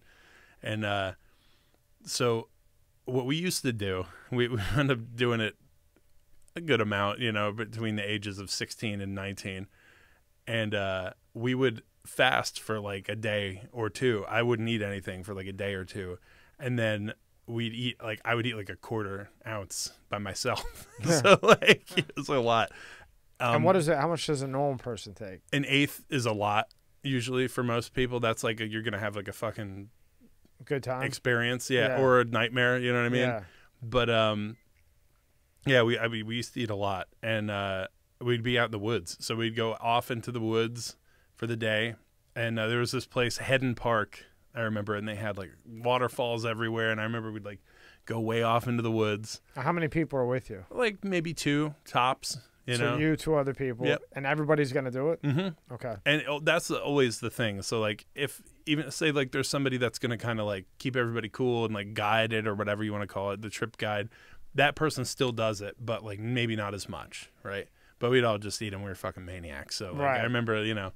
So it was kind of like set up like, okay, you're not going to do too much today, right, yeah. But then you get there and you're like, fuck anyway, this, give me a half ounce more. Yeah, right? No, that'd be crazy. And that might be a little too much. Maybe. I mean, the most I ate at once was like a quarter ounce, and that was plenty for sure. So now you're with 3 people and you go to the waterfall. Yep. Now, is there a reason why you choose to go to a waterfall? Well, particularly with psilocybin, or I mean acid in this case, or anything, whatever. You know, give me the psilocybin one, because I'm scared to death of that fucking acid shit. I'm afraid I'll never come back. Mushrooms, I felt like, are way more fucking intense for me personally. Like I got to be in the woods away from people. Acid, I can like have a conversation and like might think that guy's fucking weird, but maybe. Like I could be out in public and not forget how to use money. I want to know about the psilocybin one. The psilocybin experience, the best one you had. That's the one I want to know. So that's what we would do. We'd go out in the woods, and I remember like, you know, there'd be points that, you know, you have these like fucking massive realizations. You're like, oh my, and it's, you don't even know what it's about. Okay, so you're out by the waterfall. You're with your friends. Turn our phones off. Turn our phones off. No phones. You sit down. Yep, sit down. We'd start smoking. So we'd eat the mushrooms, eat the actual and mushrooms, then start smoking weed, because I felt like it would kind of like, instead of just boom all of a sudden, it would like ease your way into it. Indica weed? No, whatever we had in at back the time. Then it was it was like whatever Jack Herrera shit. Yeah. Like, what they call the crumbs at the bottom back then when we were shake. Kids? Shake. The shake's the best, man, because there's no sticks and shit in it. It's easy to roll. Yeah, and it's you know, it's true. So you eat the mushrooms and then you smoke some weed. Yep. To calm yourself into going into it. Now, from the time you eat it, how long does it take to hit? If I pound a quarter ounce, which would probably send me to the moon. Don't do it. Yeah. No. But okay, so you take a quarter ounce. How long does that take to hit? So because where you start to feel it come on. I mean, because I wouldn't eat for like a day or two sometimes before. It was like 15, 20 minutes. And then you just start laughing. You get the giggles and you're like, you know. But the thing is, I feel like some people, they would get like sick. People would throw up. I heard that. I never had that happen because I don't know what it was. I felt like if you just, once you ate them, we'd like sit, we'd relax ourselves, we'd like be calm and just like observe like you know what it's like in the Poconos and shit and the fucking like in the woods in Jersey. Like it's beautiful. They don't have that here. It's the one thing that drives me nuts. You can hear like the wind going through the trees, and like there's just something I'm getting goosebumps. There's something magical about that. You just like, you feel like you're in nature, like, I mean, because you are, right? So we would just be quiet and fucking listen to the earth, like some hippie shit, you know? And then just like 10 minutes later, like, I can't look at your face right now, dude. It's like melting into itself, and it's just hilarious, and you're laughing. And then that giggling turns it, and then we'd get up and start walking. So I missed my point.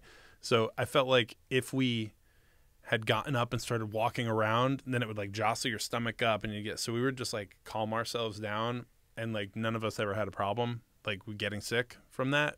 So, but it would just slowly get more intense.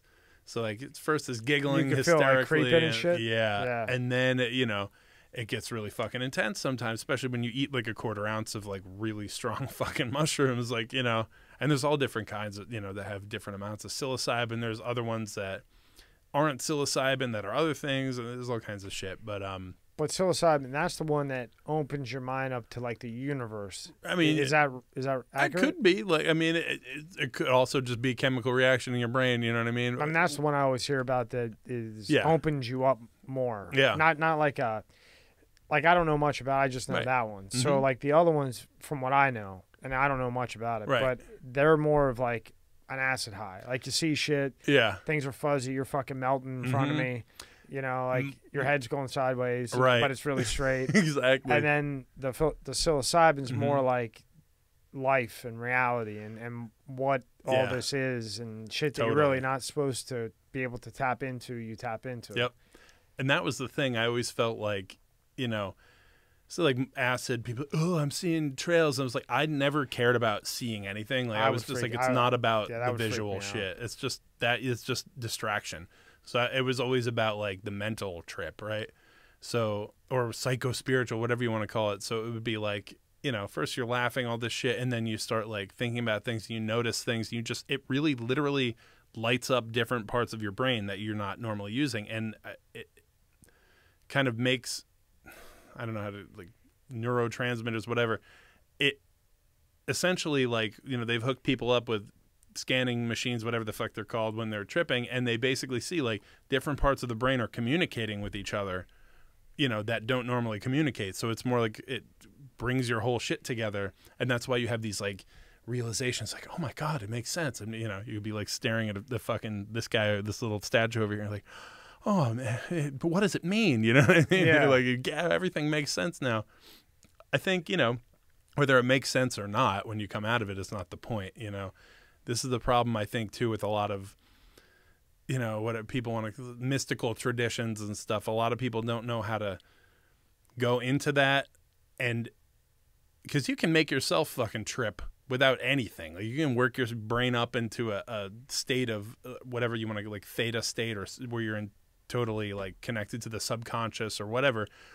The problem is, like, you can't fucking stay there. You have to come back to reality, you know, because this is where we are. You know, you can't stay up in the clouds all day. Otherwise, you're going to be like this broke ass, like, yogi dude who just like, oh, you know, what does it mean all the time? Like, that gets old. Because that's just not where you're at. Right. You need to bring it back to reality. And this is going, you know, this is the problem I have with a lot of like new age shit.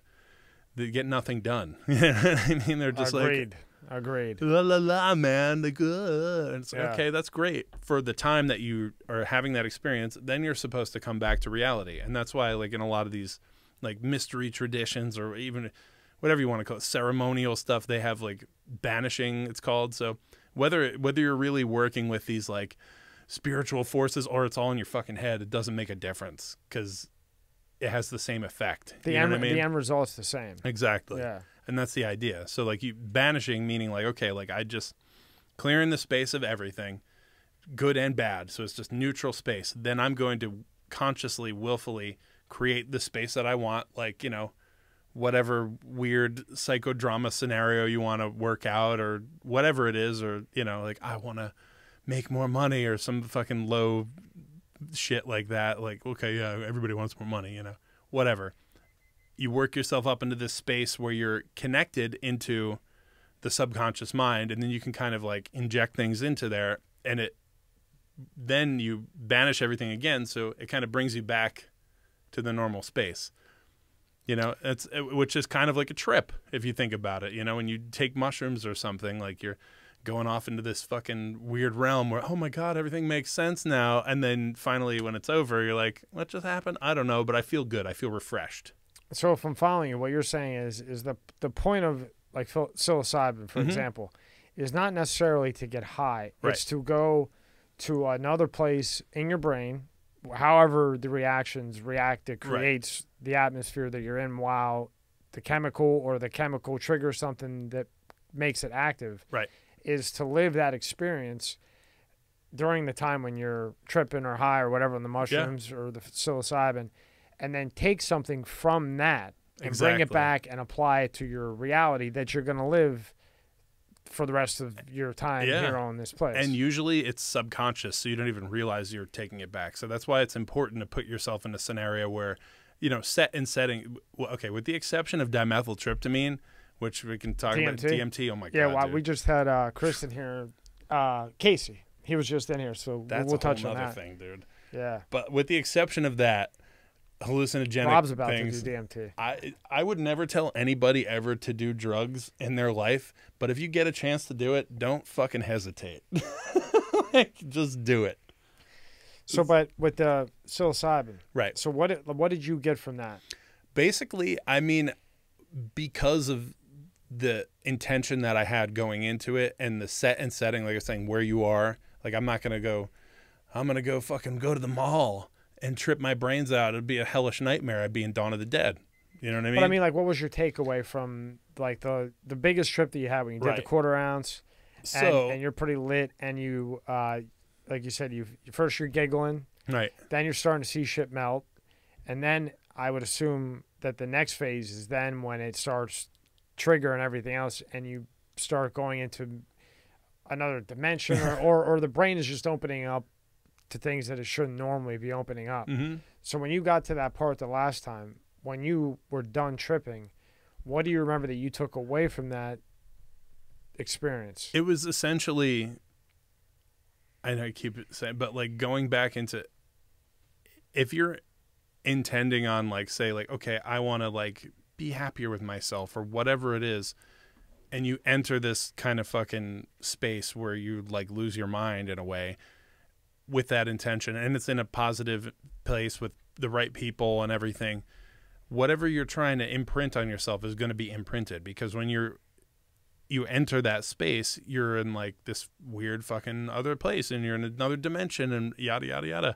So I feel like what it did for me was I had the intention of, I want to change my perspective about myself, about my life, about everything.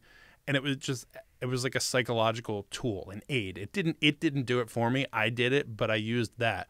Now, that being said, I've heard people doing, you know, psilocybin and again, the setting and having the intention, and like people have lost stutters. Like there was a guy on Joe Rogan, like he talked about that. That was fucking unbelievable. That's true. It literally rewires your brain if you do it. But if you're like, I'm going to go ride the fucking tilt-a-whirl, then you're going to be like, it's terror, sheer terror.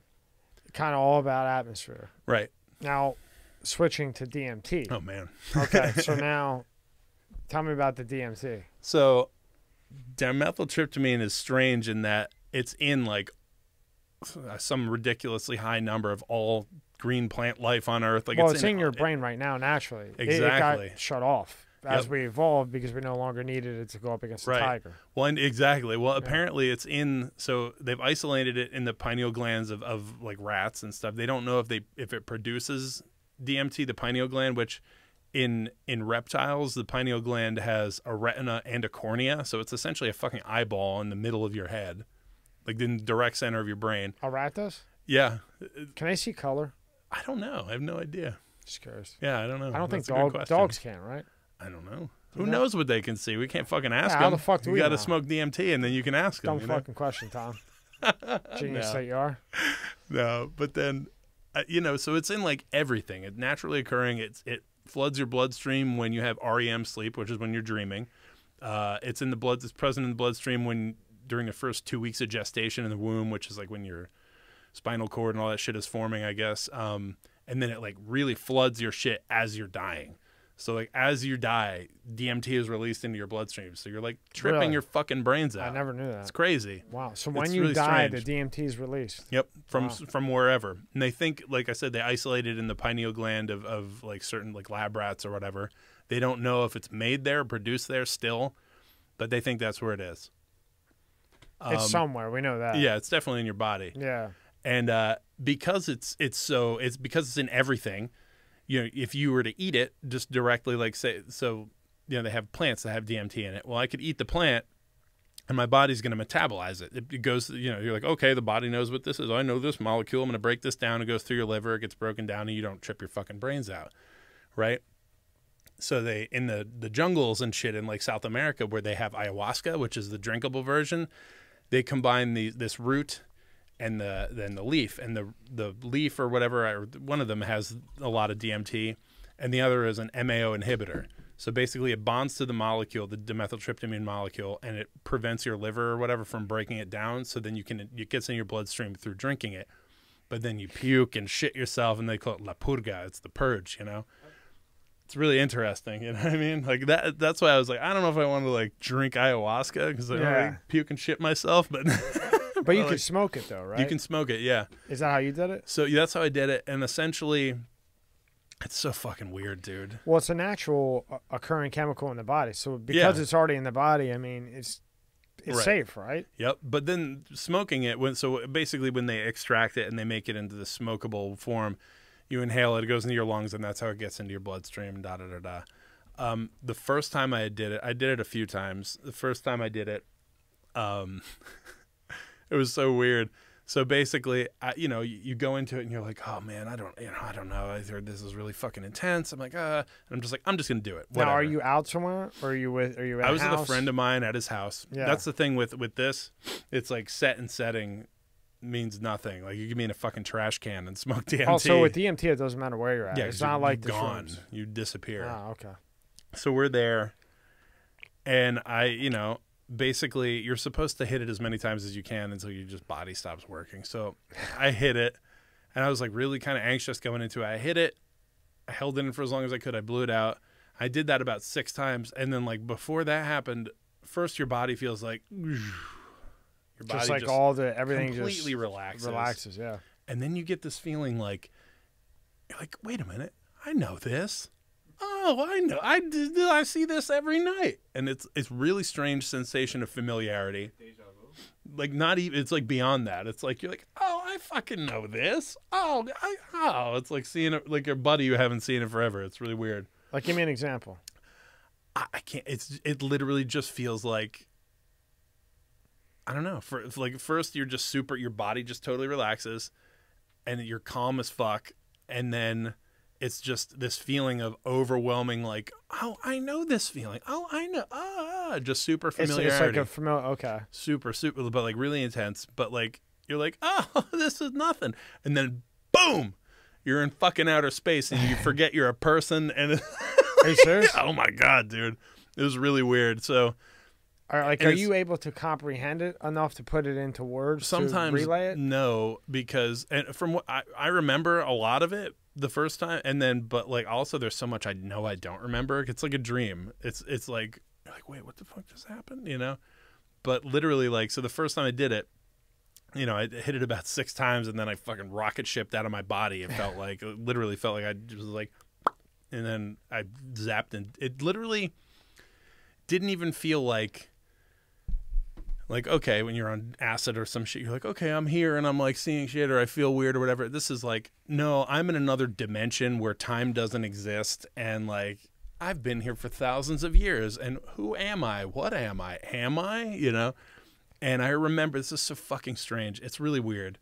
It gets so weird. But I remember being like, when I was in this, I remember thinking about these reoccurring dreams that I used to have. And I'm like, oh, that's fucking weird. Why From is like this? Years ago? Yeah. I'm like, why is this coming up? Where like there was like these like spider creatures or something like in this house. And I remember, this is really weird. Like in my whatever wacky trip I was experiencing, there was this fucking, I could only describe it as like a centipede person almost. It's really weird, dude, that kind of just like, it looked like it went like it spanned throughout all these different dimensions, and it had this voice that sounded like 1,000 voices. This is so fucking all strange. one time? At one time, and it was like, open your mouth. I'm going to heal you of these like weird spider creatures from your dreams. It's so fucking weird, dude. But it feels completely real. Yeah, right? and you're in like another. It literally feels like one dimension higher. I wouldn't necessarily say it's the ultimate spiritual realm, but it definitely felt like I was outside of time. That's the best way I could describe it. So this thing goes into my body, or whatever the fuck I could perceive a body as at that point, and it goes through me, and then I felt like I was like rising. So, and as I'm like rising through these different chakras or spheres or whatever you want to call it, like I would see like a flash of basically like, okay, say like I was like in the heart area, I would see a flash of like the sun, a lion, a sunflower, everything that is like corresponding, at least in my mind, to the sun, right? You know, because you could say like, okay, in the animal world, what animal represents the sun? Like a lion. Look at their face. It's like the sun. You know what I mean? Or what plant? You know, a sunflower. Duh, right? Okay, yeah, you know? yeah. So then that, until I got up to like what I couldn't even perceive like a body, but you know, what I perceived as like the top of my head. And I remember looking up. This is so fucking weird. There was like this huge white vortex, swirling white vortex, and surrounding it were like the 8 or 9 beings. So fucking weird, man. But you can't see the beings? No, and I could see them. And this like is human beings? no, like beings, like what? Some kind of ET looking things, like Really? big heads and really fucking intense looking. And like one looked at me, and it was like looking into my soul, and it was really, really intense feeling.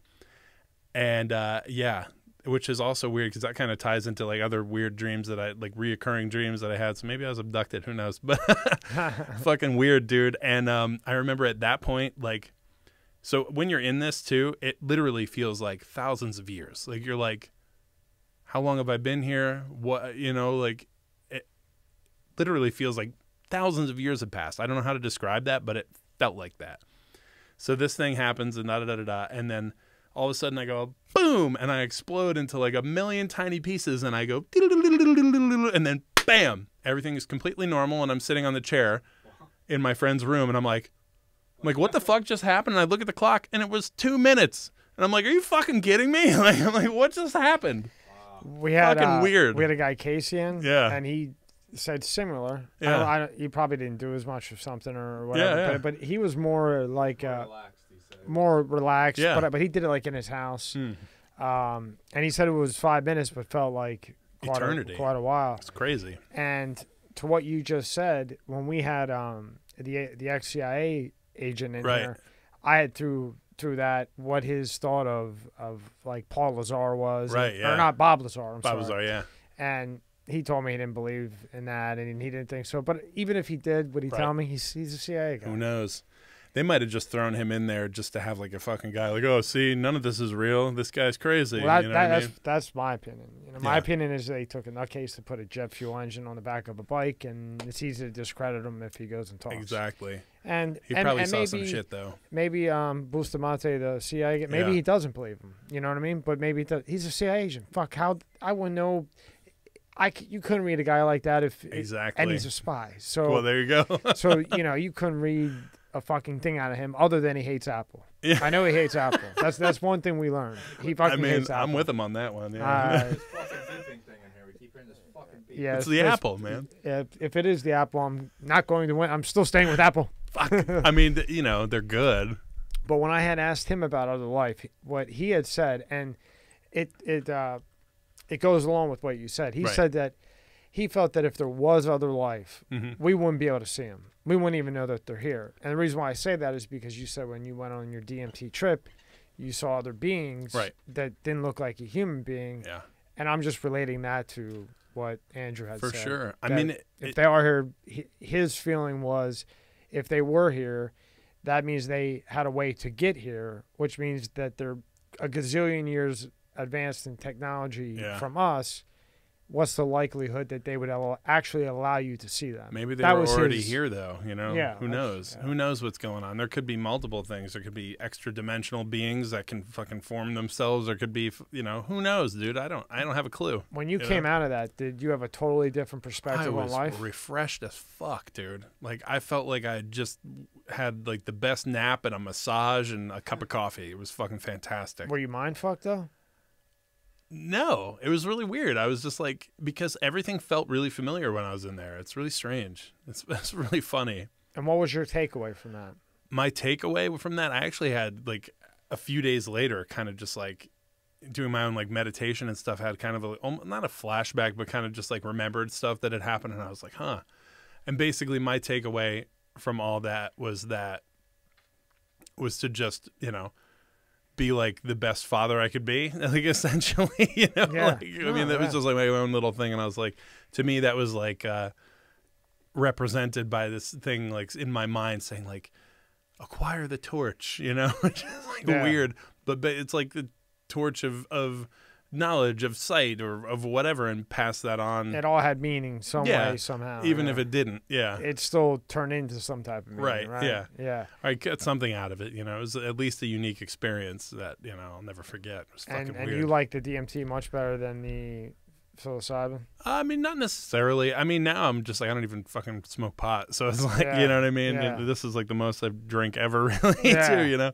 But you know, if I had the chance, probably eat mushrooms and smoke DMT while I was peaking on the mushrooms. That's something I'd be interested in doing. I'd like to see that. So anybody out there, you like to see me screaming on the floor like, ah! I'd like to see that shit. Yeah, I'd be curious about that. All right, me and Rob will watch. You and Rob can do it, and I'll watch it and see and see who fucking dies. And then if nobody's dead or nuts when it's over, then I'll try it. It's perfect. But then I need somebody else to click that. Yeah, to click the cameras. Fuck, I can't let them do it. We got to get Skinny Vinny, who fell off the map again. It literally feels like you die, though, when you smoke DMT. It feels like you're dying. Skinny Vinny or Dan Bleh. Wise, they're off the radar. So, I mean, one of them. Maybe we can drag them in and hit them with some fucking DMT and get them back on the fucking smoke this, yeah. or we have a problem. That's funny. Yeah. So you're knocking out all the tour stuff, Mm-hmm. and then how do you get into doing commercials? You did a commercial for Reebok, right? Yeah. So now, how did that come about? That was pretty cool. That was so this girl that I used to work with, who's she's amazing. Like, she does like all kinds of, she like followed a bird in the fucking rainforest for like a month, and like just all this, like, you know, research was it like stuff. A special bird, or I don't know what it was exactly. For but her sake, we're just gonna say it was a special bird. She was doing some research. It wasn't like some bird that she saw and just decided to fucking follow, right? I like birds now. Maybe she's got mushrooms in her right? pocket. She didn't even need mushrooms. But no, she was like really smart, like, you know, does like all kinds of environmental stuff. And her husband, who's also amazing, and his brother, also all amazing people, they do all kinds of stuff, you know, but they work for Zoom, actually, or they did something with Zoom where they were like they worked with this amazing jazz drummer, this dude Peter Erskine, to like demo, I think, that Zoom thing. I forget what it's called. H6? Yeah. And but basically they were like, hey, we got this, you know, commercial, because whatever the company that they, you know, do stuff with, they have this commercial for this Reebok sports bra, which I should probably get one of those at this point. But I'm fucking, you know. And they're like, we have this drum track we want to use, but we can't get in touch with this guy to get the rights for it, to whatever, for the commercial. And he's like, can you do something similar? And I was like, fuck yeah. So they brought that over, and, you know, to my studio, and we recorded this shit and like layered 2 things of drums on there, and did it end up being the music for the Reebok commercial for the bra? Yep, the Reebok something sports bra. But I remember, like, there's a part where it shows like this animation of like boobs bouncing, you know, and I was like, oh, I'm gonna hit the floor then, boom, boom, boom, boom, boom, boom. No, you should have done the drums. Yeah, and said, this is what this Reebok bra will do for you. That's right. It will keep them from not moving. If they sag, they no longer sag. Yeah. If you want cleavage, they can do it. Whatever you want. Do it. Do it. In a world of shitty bras, if you want to accentuate your boobs real nice, like me, get the Reebok. I don't even know what it's called. I forget the Reebok The something. Reebok non-droopy. Yeah. The Titties. Boobulus 29. 30 coming out. 30.1 coming soon. Right. Beta version. www.softwarebeta. That's right. That's funny. Give me the voiceover. Oh my god. Come on, you got to give I a need full a script, sentence. man. Come on. Yeah. I don't know. I forget. So you forget got what to it was do that called. commercial to a friend of yours. That's how you just network. Yeah, just networking. And then that went national? Yeah, and it's like it was on their website and shit. It's probably still on YouTube too. It's pretty funny. If I play YouTube, I'm like, they oh yeah, copyright fuck it. that. Yeah. Yeah, no. So you do. So it's not now. When did you ever see it on the commercial? Yeah, Like you're well, watching. no, it, not you're on like, TV, fuck. but like on the computer. Yeah, Yeah, it's pretty funny. that's I great. was like, that's me. You know, yeah, it's all about networking with It everything. really is, man, for real. Like, just the biggest thing is just don't be an asshole, dude. And like, the world will open itself to you. It's a part of the absurdist thing, I think, too. You know what I mean? If you're just like open to like, I mean, obviously, if something's fucking bad, like fuck that. If something's clearly like negative and shitty, no thanks. But like, if you're just, you don't judge people. You accept people for what they are, and fucking just you never know. Never know who you're never going to run know. into. Exactly. And who you run into today, you never know. Maybe you'll need them or have an idea, or maybe you guys work together or do something 5 years from now. Yeah. You never know. You got to have an open mind. I never thought I'd be here, but look at me now. I never thought I'd have a heavy metal drummer in. Smoking DMT and shit. That smokes DMT, psilocybin, Reebok commercial, plays jazz. Do you do polka? Basically, what's funny about that is like the classic metal drum beat is just fast polka. It's boop, bop, boop, bop, boop, bop, boop, bop, but boop, bop, boop, bop, boop, bop, boop, bop. You got to tell Jan that. Uh-oh. We gotta. Have you ever seen the movie The Polka King, starring Jack Black? No, I haven't. I've heard of this, but I haven't seen it. Based Okay. off of a friend of mine I went to high school with's father. Oh my God. I think he did. I personally think he doesn't want to come in because of the COVID thing. He's a little bit older. Yeah. But We're trying to. we'll get him eventually. But Just he tell me is wear two older. masks. Yeah. Yeah. 2 masks. Yeah. We got hand sanitizer. Yeah. We got hydrogen peroxide. Hand satanizer. Yeah. And keep wearing the mask so that then the bacteria can stay in the mask, Right. and then you can get a respiratory infection that Yeah. not COVID, but they can code it as COVID and get Dude, 13 I grand. can't even with this shit right now. It's fucking clown world through and through. But anything's possible in clown world. Anything's possible. Anything. We've terrible. just seen it. Yeah. We've just seen it with our own eyes. Like I was saying earlier before we started, I was like, leave it to the world to go absolutely fucking batshit crazy. And Florida's like the only normal place. Like, it doesn't make any sense. Florida's usually the opposite. I know. That's why, hashtag you- Florida, man. I don't know when you came in, but they have a curfew out here on Palm Beach Island. Oh. Yeah, if you go out in the parking lot, there's a sign there. It says that this is the only area I've seen it in Florida. It's Why? As soon as you pull out of the parking lot, there's a sign right there. It says town-wide curfew. Oh, those big. It's right out. It's literally where your car is parked. It is literally right behind you, and it's 1 a.m. to 5 a.m. But that's only on Palm Beach Island. You go over to West Palm, you can be out anywhere Right, else. yeah. But over here, I don't know why. Special. Yeah, But yeah, COVID fucking, only comes out at night. yeah. What is the fucking point of that? Who knows? you- Mind control is the point of all of he this. was all over with this reporting. Why would they do? What would be the point of a curfew from 1 to 5? Well, I mean, what would be the point of that? To make you do shit that they just Well, to make you do shit. Control. Yeah. But other than control, what is making you the curfew from 1 to 5? How does that help COVID? I mean, there's so many. There's nothing. It doesn't. I mean, there's no benefit to it, is there? Or am I just? it's like you could go to a restaurant, people walk around you while you're eating, but then you can't sit at the bar because I don't know how that changes from the. I don't know. It's just. I don't know. Doesn't make any fucking sense. But I mean, imagine, right? You go up to the county board of directors and you say, "Hey, let's have a curfew from 1 to 5 for COVID." Why? Well, what the fuck is 1 p.m. to 5 p.m.? What the fuck is it? I mean, if anything, you would think the curfew would be 1 to 5. Yeah, because nobody's out. And you could go out 1 to 5 a.m. If I don't understand that at all. I don't see how that makes any sense. I taled to my bass player. Am I nuts or? No, well, maybe, but Well, I mean, no, I'm nuts. I take that back. I'm a complete fucking nutcase. Same here. Narcissist, everything you could think I am. But with the sign thing, Right. I don't see how that makes any fucking It doesn't. sense. Dude, my bass player who lives in Czech, he just told me the other day, he's like, it's mandatory now. I'm hitting the desk here. I hear No, it in hit my the headphone. fucking thing. Oh shit! Knocked over Lil Wayne. Lil Wayne's taking a nap, but he'll get up. He took a nap in New York. Yeah, right, on stage. But he fucking, so he's like, dude, it's a 10,000 kroner. It's like their money over there, kroner.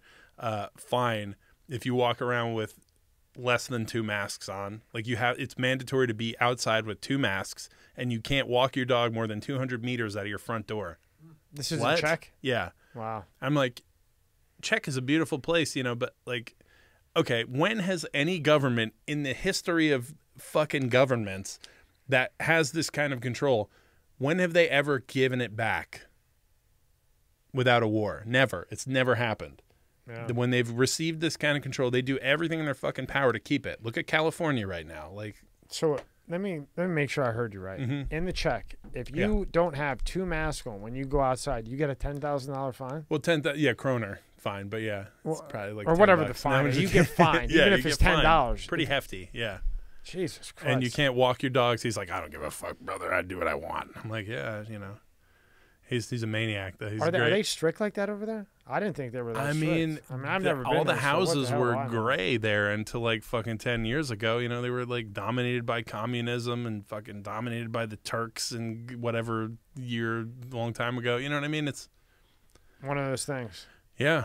And what's a Freemason? Oh, Freemasonry is interesting. So, I mean, there's all kinds of weird conspiracies and shit with that. So I didn't know Freemason, you meant like you're lifting like big bricks. Yeah, I'm throwing bricks around over here. You know? Well, don't ask me to help you because I ain't helping you do shit. I'm not lifting a brick. I don't care how much money you got. I'm not fucking lifting a brick. Touch them fucking bricks. You could ask me to do it, and I'll pay somebody to do it for you. That's the smart guy. You know? I'm not fucking lifting that shit. No, I used to. I don't want to lift it anymore. My hands are all delicate. I'll sit on a computer for 90 hours for it any day, but I'm not swinging a hammer because I'll just fuck it up anyway. As long as it's in these chairs, sitting on a computer ain't too bad.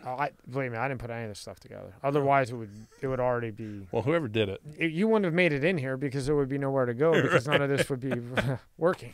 Well, it's a fantastic idea that you came up with, right? Yeah.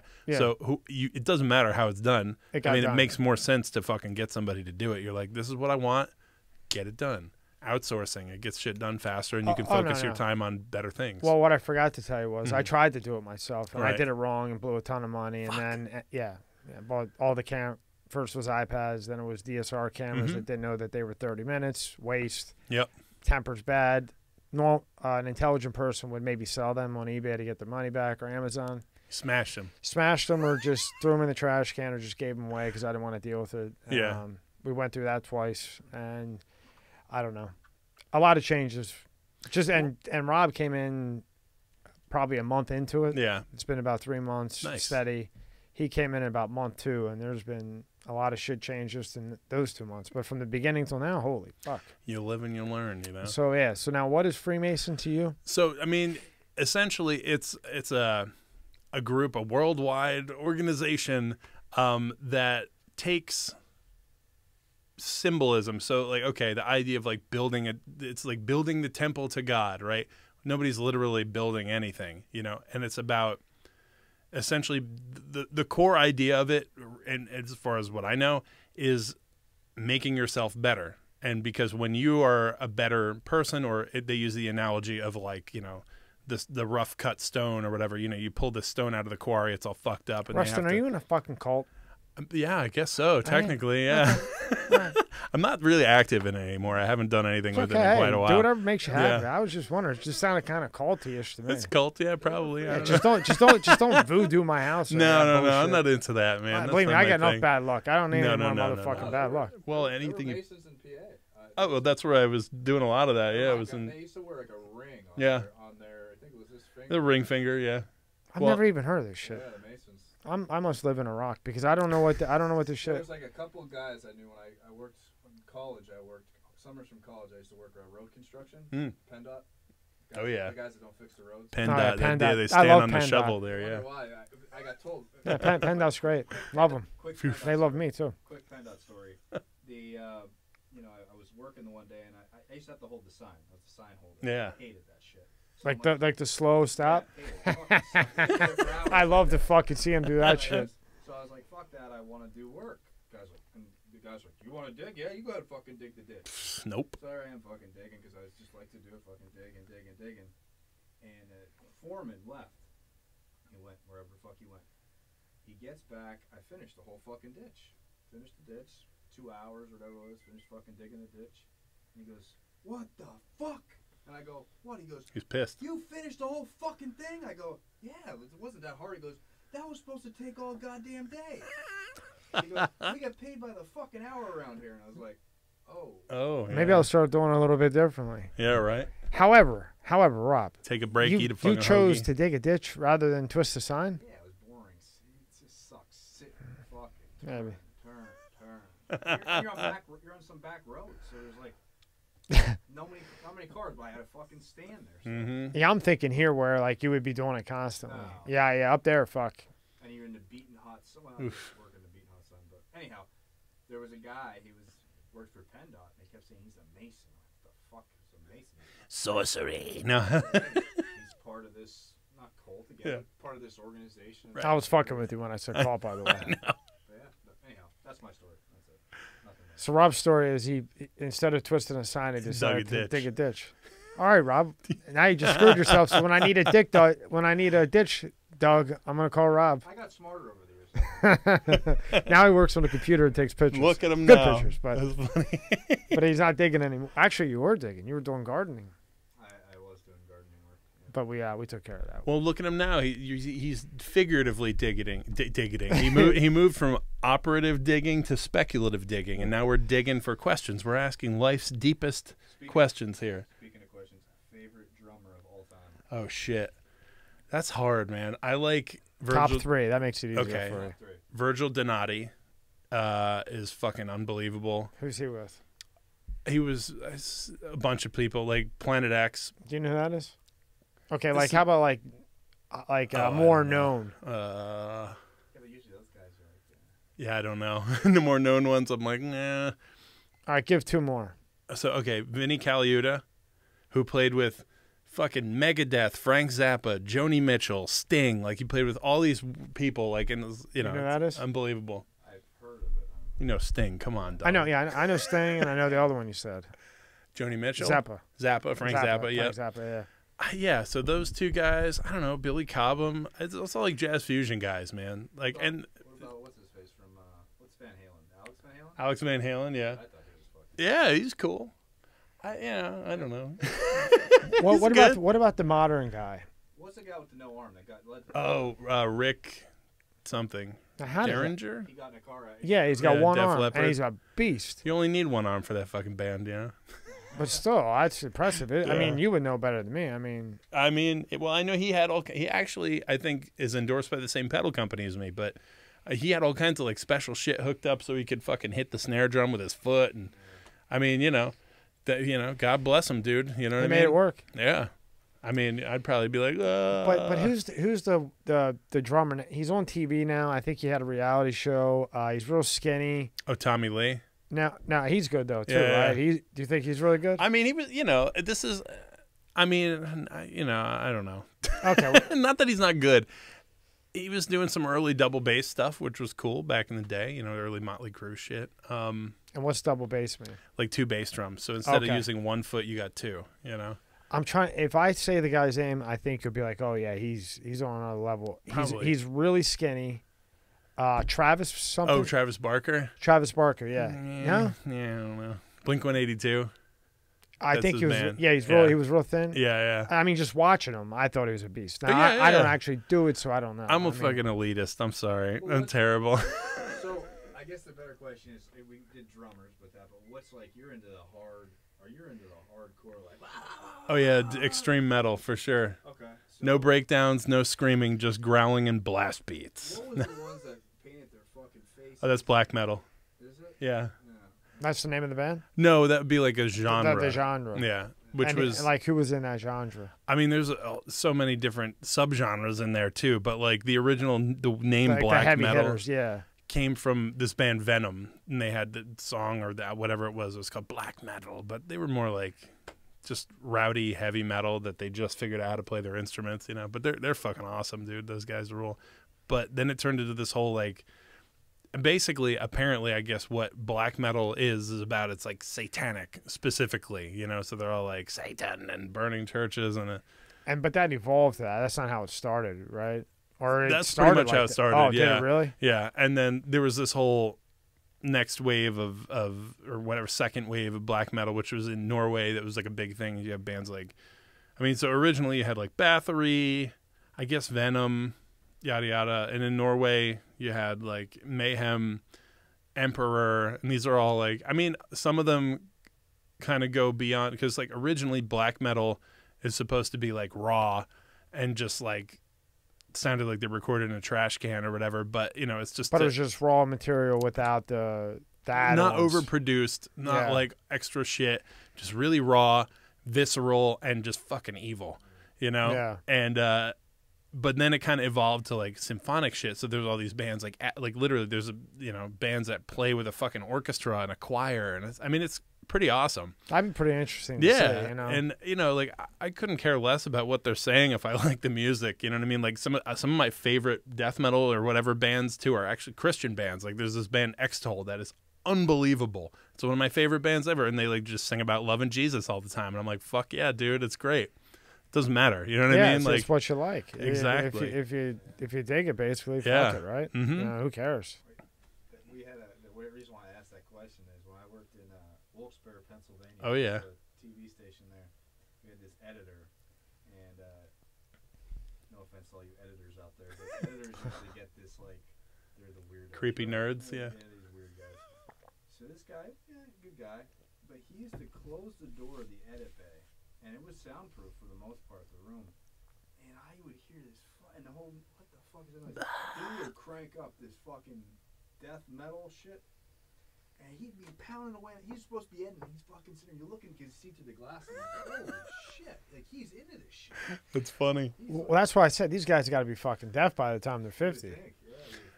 I mean, not necessarily. But I mean if some you of them, protect yeah. yourself, yeah. Oh yeah. You know, some of them definitely are dead because they like killed each other and stuff, or you know, whatever. Really? But like, yeah, but that's like the specific, like the black metal dudes. Like a lot of those, you know, they were crazy. They were. It was from people that they were really disaffected or whatever, and they came from like money and didn't really have anything to do, and they just, you know, like, well, like fuck it, let's be evil, you know. Now, all the countries you went to, which was the most strict country overall? I mean, I guess Singapore or Malaysia, but Malaysia. Yeah, we didn't really Malaysia have a sounds, problem with it. It was awesome, you know. I mean, there was like women in full hijab, like covered their fucking face and everything, like just moshing. It was wild, really? Dude. Yeah, it was pretty wild. Wait, so you had women that were covered? Yeah, like where they covered. can't show their face, and they're at a heavy metal concert, fucking moshing. Because it's a predominantly like, you know, Muslim country or whatever. But it's weird. Like, it's not like mandated because most of them just wear the thing on their head and they have like jeans. You know what I mean? Women? So it's just, yeah. Mm-hmm. I think in the head and jeans. Yeah, like it's not like they don't cover themselves head to toe. It's not like whatever some places in the Middle East, you know what I mean? And they're like, yo, fuck ISIS and like all this. Yeah. They were like not into that. But I guess like Singapore, like gum is illegal. Can't have gum. What? Yeah, because they don't want it on the street. It's really clean. It's super clean there. So gum is illegal. Gum is illegal. Yeah. What are they like with drugs over there? Oh God, I mean that's the other thing. If you're going over there with fucking drugs, you're fucked, dude. No way. Nothing. I wouldn't do that. Nope. What about alcohol? Yeah, you can have alcohol, but they tax you a little more for it because it's called a sin tax, right? What? Yeah. This is Singapore, but it's still dirt cheap. It doesn't even matter. Yeah, Singapore and Malaysia. Yeah. They have a sin tax. Yep. That's interesting. Yeah, it's funny. So don't try to sneak a bag of weed in there. No, God no. Or get caught with weed. No. You're going away. You'll either go to jail for life, you'll fucking get killed, or they'll cane your ass publicly. What's cane your ass? They take a big ass like cane and they whip you with it. And they can legally do that. Oh yeah, that's like part of punishment. I mean, I'm not real like smoking weed all the time type of guy, but I'm not going to fucking Singapore. Fuck that. Or Malaysia for that matter. I just don't want any damn It's problems. incredible. Oh, I know. Yeah, but just don't bring weed. You'll be fine. Everybody's super fucking like. I'll jaywalk. At My luck, I'll jaywalk and walk crooked, and I'll drop a piece of paper, and they'll think it's gum, and I don't know. I was jaywalking all over there. It's fine. But like literally, I mean, the food there is unbelievable, though, dude. Like Singapore? Oh my God. What do they eat over there? So all kinds of stuff, but. So, like I was saying earlier, they have these hawker centers, and basically, you know, it's this Why would they big. call it a hawker center. They're hawking their shit, man. You know, I don't know. Who knows? I don't know. Right? It makes no sense. Yeah, hawker. Yeah. But it's literally just like all different food, like in like a sometimes half indoor outdoor building with like roll up garage doors, and they roll it up and there's a little stall and they make just one thing there. I mean, like literally I would go there, you know, and eat like, I'm just like, I'm going to fucking try like so many different things. And like, I remember I got like a crab that had claws bigger than my fucking hand, dude, like ridiculous. They're called mud crabs. And it was so sweet and it was unbelievable. It was $4. Wow. $4. And what would that be here for a crab like that? Oh my God. And right here, like right here. Fucking On Palm Beach. $60. It was Palm Beach probably be ridiculous. 120. Yeah, here that's on what the I'm island. saying. Because you can't even find a crab like that here. Yeah. It's fucking insane, dude. But it was unreal, dude. And all the food and whatever. I like the food. But like we went to like all these different Buddhist temples, and we went into this, this was really cool, this like Hindu temple. So I walk up and there's this little old man with long hair and a beard, and he goes, "Oh, Big Show." Oh, yeah, the Big Show. He's like, "You're a wrestler." I was like, no, I'm playing music. He's like, "Okay, yeah, you're a wrestler." He's like busting my balls, and he's like, "I said $100 for autograph." Yeah, I was like, "I'll fucking pile drive you right now, old man." No. But now this is the food in Singapore. Yeah, dude, it's unreal. Did yeah, you if eat with sticks? Oh yeah, I love chopsticks. You look like a chopstick kind of guy. I am a chopsticker. You know, the higher you hold them, the more classy you are in Japan. I'll remember that if I ever go to Japan. Well, it was funny being on the Is plane. that right? The higher you hold them. Supposedly, I just hold them up like all the way on the top anyway. But like I'm on the plane going to Japan, and I'm like eating. And by the way, airplane food in Asia is fucking astounding. I was like, wow, okay. And this lady was like, wow, you know how to use chopsticks really well. And I'm like, okay, thank Commercial you. Flight? Yeah, ANA or whatever, Air Nippon. Yeah, because you switch planes, right? Right. Yeah. But yeah, like the street food, if you look up Hawker, HAWKRE Center. What is it? Yeah, like H-A... WKRE. Or Hawker, whatever. Yeah. I don't know. They spell it different sometimes. Yeah, so that's what it looks like. It's basically these big half indoor, outdoor halls with seating, and everybody just has So that's where you were the at? bangingest food. Yeah. So you saw that type of I shit went to right like 4 or 5 different Hawker centers, dude. It was amazing. there. It almost Old looks Airport like Road, Maxwell, I was there. It was almost really good. looks like a flea market type of thing. Yeah, but food. But food, yeah. Reading, Yeah, look, there's a fucking crab. like Reading Terminal Market. Yeah, dude, Look, exactly. and they have it in English. Yep. I would assume that They speak Lankan English in, is Indian Indian. or Sri Lanka, but yeah, Sri Lanka. yeah, That's like the Reading Terminal Market, or almost. Like, it is. similar. Yeah, Old Airport Road, dude, it's unbelievable. And like, so you know, they have the hawker centers are a lot of Chinese, because a lot of the Chinese immigrants that came to Singapore wound up buying, you know, and like they have this weird law where I forget exactly what it is, where they basically like they would get these places for like nothing back in the day, or they got them for free or something really cheap, and but then they would like have other people working there, but if they themselves weren't still working there to some degree, they couldn't have the place for free or really cheap or whatever. So it's literally like grandma and grandpa cooking your food, and it's fucking unbelievable. Mom man. and pop shops. It literally, yeah. That Sleepy Joe's trying to destroy. Yeah, exactly, man. That's what I'm saying. Yeah, you're gonna have all processed food bullshit. Well, Yeah, and fake Hopefully- meat. yeah. Well, And that was the thing there too, man. Like the food is, you know, It's all it's fresh. really it's fresh. All, yeah. Yeah. And then in Malaysia too. So so here it's a lot of Chinese, like in the hawker centers, but there's also Indian, there's also traditional Malay. You get a whole blend of all kinds of things, and it makes like their own thing. So like that's why you have like the chili crab. So it's like this big old fucking crab that they cook with like hot ass chili, and it's sweet and spicy, and God damn, I'm hungry now. Now you want to take a flight I there? know, yeah, for real. How long does it take to get there from here? So it took, first we flew to Texas, which was a couple hours, whatever. Then from Texas, we flew to Japan, which was like 14 hours. And then there to Singapore, which was about 6 or 7. So it's like a fucking day. It takes a while. But dude, it's funny because it's literally, Singapore is almost the exact opposite side of the planet from Florida. So you're like, oh, everybody's like, oh, how you doing this heat? I'm like, what heat, bitch? You know what I'm saying? Yeah. Like, it's the same thing. You know? Yeah. It was funny. And then we have. I liked your homepage is pretty badass. dude. Oh, what? I'm fucking. Yeah, oh, that's pretty oh. badass, bro. I was on Paul about it. I was like, dude, we need a web store, and he finally did it. If you refresh it, it has like graphics. It's pretty cool. Yeah, he got this Turkish dude to do it, and it rules. Yeah, I mean, it fits what you're doing, you know. Yeah. You know, he put that together. I was busting his balls. I was like, dude, you need like a web store and all this shit. He's like, and then this dude did it. And I'm like, hey, maybe we can put, oh, there's my clown face. I was like, maybe we can put the merch that I bought on there. And he's like, maybe which we'll one's see. Paul? The middle. Where the hell are wizard. You? Where are you at? I don't know. Where do you think I am? Far right. I know you're not the far left. No. You know what's funny is the other guys. That is you, right? That's me, yeah. On the right? I used to have more of a beard. Yeah, you look like a fucking killer. That's what everybody Go says. to his merchandise. Till I open my fucking mouth, Merchandise. Yeah. It was funny. The guys that he played with in Czech, the guitarist was bald and the drummer had long hair. So every time we were on tour, like in all these places that hadn't seen this lineup, they thought Pat was the fucking drummer and that I was the guitarist. It's really? so funny.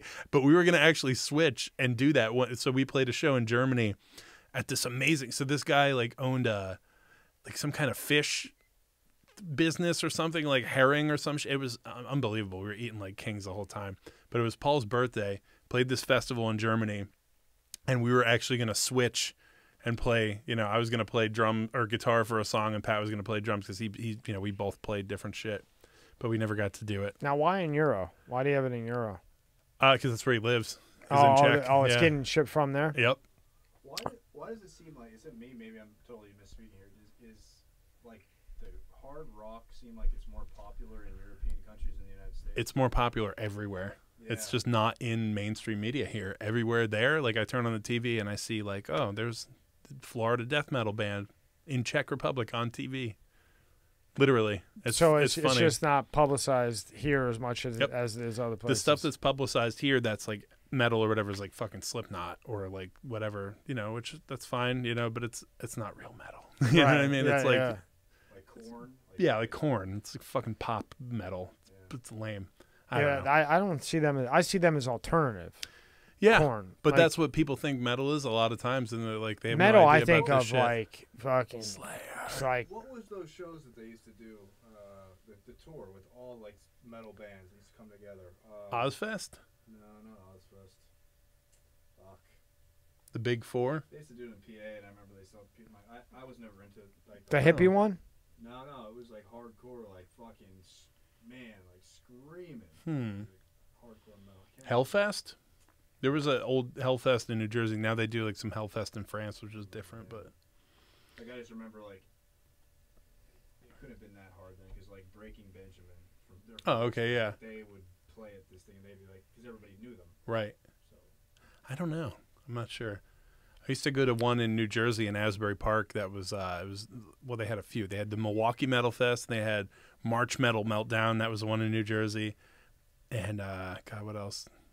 Some other metal fest. I don't know. There was this guy Jack Koshik that used to do these shows, and honestly, like there was some fucking amazing bands that played that show. I've been at a festival with metal, yeah, and it was metal. It wasn't alternative, right? It was not. I mean, I think Korn's good, but to me, that's alternative. Right. I've been to festivals with metal, and when you go by the metal, then you can't fucking hear. It's true, and it's not really like singing and shit. It's more just like going growling. Ham on the drums and the guitar and all the other instruments. Just, like punch stuff. Like it's just like It's like you're having a bad day and you're having a fight and you blast that in your ears and you go hit the gym. It's like that kind of thing. It's cathartic and not really no singing, just like fucking tear somebody's head off. And this is actually the preferred mic for recording death metal vocals. Is it really? Yeah. Is it because I don't know what the it condenser is. on Let's see.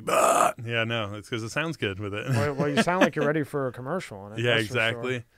And then we have your Facebook. You got like 9 Instagrams, but you got your Facebook. I'm like, holy fuck. Yeah.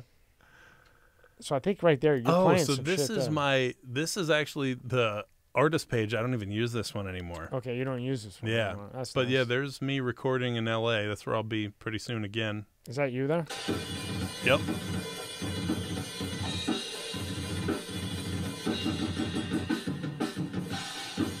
Yep, me jerking off on the drums. But so that's so all right. I've been trying to. So I have this band that is just me. It's called AMESA SPENTAS. which is I have that. Means like holy immortals. But so I've had this music for so long. That's this one here, right? Yep. Okay. And then so I finally my good brother Pat Shea, he's like, dude, come out here. I got this thing. We're gonna record it. So the one in the bottom corner there is like, yeah, that's like the newer stuff, I think. Yeah. If it works. But yeah, it's just me on every instrument. Oh, so that's just you solo. Yeah. Okay. Wow, that's pretty good. Thank you. That's just you? Yeah, me on everything. And what, you're just mixing it? Yeah, well, so I laid the guitars and shit down first, and then the drums, and then the solos and the vocals, and I did the keyboards.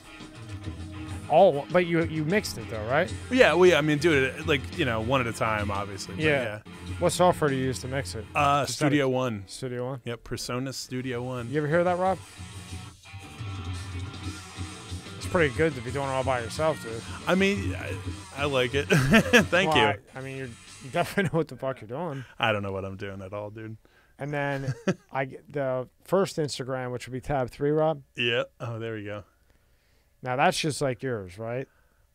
Even though that's a badass picture there in the far right. I think this is like my if you. Oh, hashtag. Yeah, my hashtag one. Oh, that one on the top was from when we were in Singapore.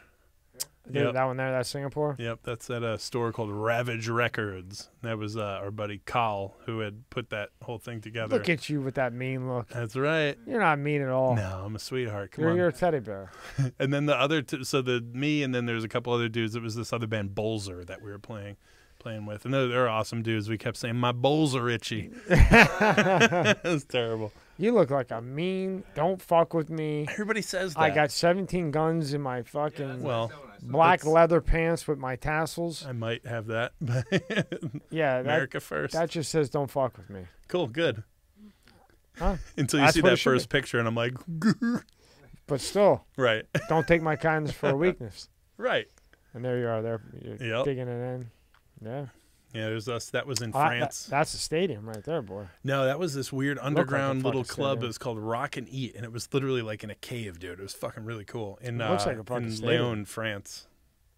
It was beautiful. We ride around in the whole city, so it's right on this big river canal, and they have all the scooters you can rent. So me and Pat jumped on scooters and we're riding around. And poor Pat, like I'm ahead of him, and all of a sudden I hear, well, bam! And if I can turn around and I hear him go, who the fuck puts a pole in the middle of the sidewalk? Pat just ran right into the fucking pole, dude. But like somehow, landed on his feet. It was pretty funny. Memories, man. Nobody can take memories. That's from true. You. It's one thing that nobody can take. Yep. Did you ever hear of a band? God damn, a guy named Ashley Purdy. No, I don't think so. I gotta find the name. My buddy went to school with him. He's like huge in the metal scene. Nice. Ashley Purdy. He's Purdy. And he dresses like a girl. Oh, yeah, no. So you don't know him? But it's hardcore. He's like, it's weird. I'll show him after. I'm not into dressing like a girl. I mean, you do you, but, not in front of my kid, please. Yeah, please. I gotta show you. What's his name? Ashley Hill? The guy I used to work in the news with went to school with him. This guy here? He's a bassist, yeah. Bassist for... Black Veil Bride. Move the screen over to the left. Just drag it to the left. Poser shit. Yeah. Do you know who that is? Yeah, I've heard of that band. They're terrible. Oh, okay. But they're very popular. They're laughing all the way to the bank. Good for them, man. You want to dress like a fucking clown and get up there, be my guest. Hey, they're getting a paycheck. Fuck it, right? whatever, at least they're working. Yeah. Whatever they're doing, they're working. Who knows who's fucking working right now? But yeah. Yeah. COVID fucked you up, right? It's clownunism. That's the new word. I'll give credit to my buddy Pat for that one. Clownunism. Now, is this that's the one that you're working on now? Yep. That's my solo band. What's this one? This is the official. That's Master. Yep. That's Master. Hit follow on that, Rob. Attaboy. Thank you. Gotcha. I forgot the fucking login shit for that. I got to get back into there. I'll follow you back. I swear. You got to get LastPass. Yes. They're really good. I do. And they don't pay me to sponsor them, but they are good. Mother flowers. Maybe one day. It works well. Yeah, it's really That's good. Cool. It's not expensive either. Nice. And you can put it on your phone. See, that's everything. cool. And then all your shit's there, and nobody's getting into that bitch. That ain't bad. Because then you need the LastPass authenticate than to cater. Yeah. My grammar's horrible. That's all right. You're doing great. So Speak better than I do, dude. What are you talking about? Thank you very much, Mr. Ruston. I really appreciate it. Scroll down on that a little bit. Yep. Yeah, you guys definitely look crazy. Yeah, that was in Mexico. Look crazy, though. A lot of Mexico stuff there. Mexico's fantastic. Corona? A lot of Corona in Mexico, or is that bullshit? I don't know. Oh. We were fine. Yeah. Oh, yeah, man. There's a bunch of stuff. There's a bridge from Guatemala to El Salvador. That's pretty cool. That was cool. We played 2 festivals. The first one was in El Salvador, and they loaded everybody from the festival onto this fucking bus, and then we drove to Guatemala, and it was fucking rad. Both shows were incredible. It was a lot of fun. This is really cool. This is Costa Rica. They're all chanting Master, and then I start playing along with them. Yeah, sometimes it does that.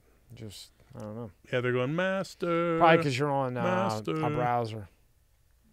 I would assume. That was a blast. So you can see what's going on. Yeah. And wow, what is that?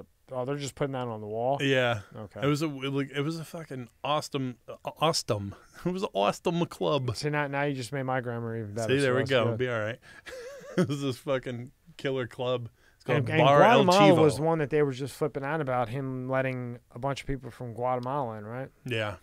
Shouldn't be doing that right now. Nope. Shouldn't be doing that at all. Anyway, I mean, like, you want to come here. I love those countries, and like, they're amazing people and amazing stuff. But like, if you want to come here the right fucking way. Yeah. I'm not going to just There's jump a into pile somebody of else's. reasons Like, why. Yeah. And unfortunately, this guy with the 4 years, which he's probably going to do 1, and then Harris will be your president, and they're just going to executive order everything he did. And he did a lot of shit, whether you like him or not. He did a lot of shit. But nobody looks at what he did. They look at his mouth. Yeah. Well, if he didn't have that mouth, he wouldn't have got elected. And if he didn't have that mouth, then the lobbyists would have got to him. Yep. The big money people would have got to him. But he didn't give a fuck. He just said, fuck you. Yep. Like I always say, Rob, he called a guy Rocket Man and went and met. He called a guy with a nuclear weapon where you can hit a button, Rocket Man. Yeah. And had the balls to go meet him. Yeah. You name one other president by that would do that. himself. He walked into North Korea. You name one other guy on this planet that would do that. Unstrapped. Yep. And even if he was strapped, Yeah. what the fuck would it matter? Like, he didn't have snipers all over the place Yeah. when that went down. Come on. Exactly. They could have taken him out in 2 seconds. I don't give a fuck, dude. I voted for Trump. I don't care. Yeah. You could suck my balls. I don't understand. I don't know how you could. I don't know how you wouldn't either just not vote Yeah. or vote. If you don't like Trump, that's fine. Mm-hmm. But the competitor, Right. I don't know how you can look at him and vote. I mean, if you don't like Trump, just don't vote. Yeah. Because, I mean, the competitor, and then I don't who's going know. to take over for the competitor. And I don't care if it gets me in trouble or not. The craziest thing is that that Kamala Harris is his vice president. And She was talking shit on him how long ago? Like, not even long ago. But she put more African Americans in prison than any other judge in the country. Yep. And Trump let out more African Americans out of prison than any other president ever. It's sad, man. But they voted for a woman who put them away. And for a guy whose mentor was a fucking KKK leader. Like, what? Well, and she's going to end up being president because they're going to say he's a nut. She's going to go in. And I'm very surprised that People don't want to look at the facts. They don't want to look at. They want to go with whatever Silicon Valley wants, I guess, or New York and that dumb motherfucker. Just eating up the bullshit sandwich. And then if you scroll up, Rob, there's another website up all the way to the top on his Instagram, specmetal.net. Yep. Follow the link. Oh yeah, that's the one. I think the same one we were on. Yeah, this one. It's okay. It goes right there. That's right. Yep. And then what else? We have more. 7 AMESA Master Bands Official. You want to go through your sponsors? Sure. Yeah. Give them a shout out. So I use. We'll type one in. Give him one to type in. Axis Percussion. Let's do that. Start with A. Yeah. There you go. There we go.